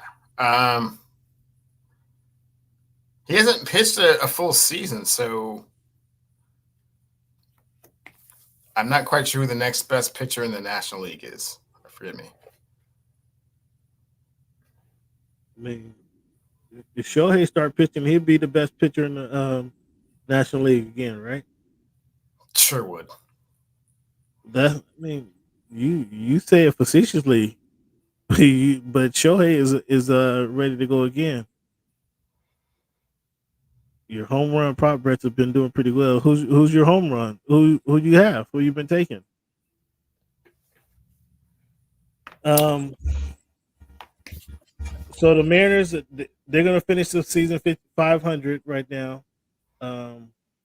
The Orioles, what's your thoughts on the Orioles? Boots Silas, we ain't heard from Boots in a while, but the Orioles, are they gonna make the World Series? I don't think the World Series. They will definitely make the playoffs. Okay. Well, fans, we give you guys thank you guys for tuning in. Let's give Cleveland a round of applause.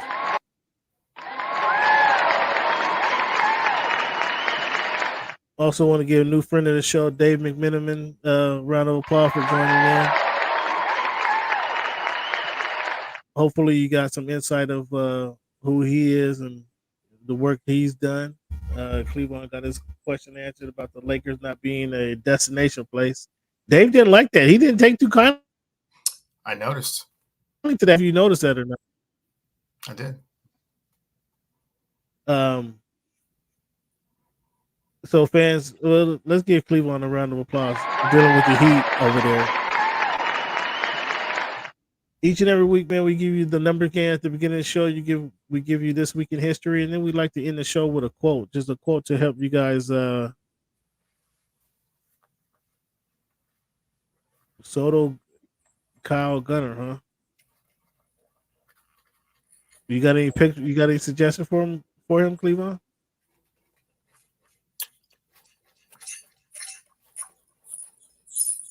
No. Oh, for baseball? Yeah. Oh, it would be Soto.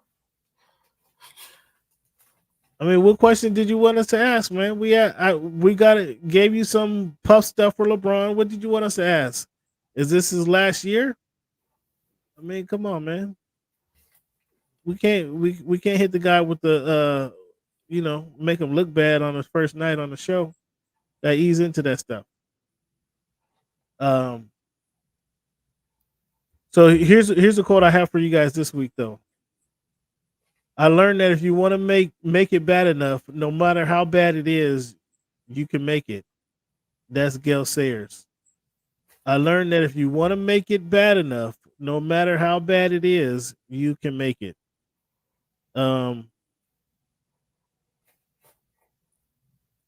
Yeah, that's right. Right. He gets it from Cleveland to Los Angeles. That's a win for Dave. He's on a high horse. Everything looks nice and rosy there. He's gonna make it look good. That's for sure. Anybody been to Southern California, gladly take that transition. So fans, I want to thank you guys for tuning in to the Voice of the Fans podcast. If you are willing, hit me up. Send donations to my Cash App. The $, Voice of the Fans. If you can and you're willing, anything goes. I mean, we need a new background here. We need a new mic. We need a second mic, actually. Anything goes. We need a camera so we can give you some live action.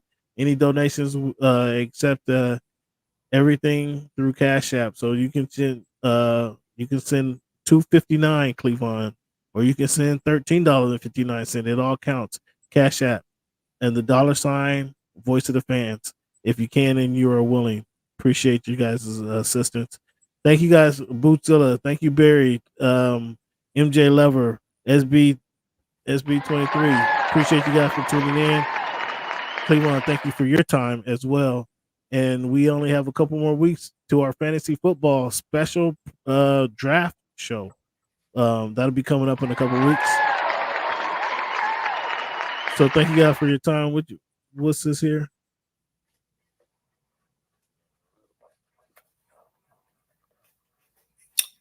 Not sure. Well, this guy's going to ISO stadium factors and all this. Boy, you getting deep in it. Like, you trying to win you some money, huh, big dog? Thank you guys for tuning in to the Voice of the Fans podcast. We really appreciate it. As always, fans, thank you for making our voice your choice. Have a nice night.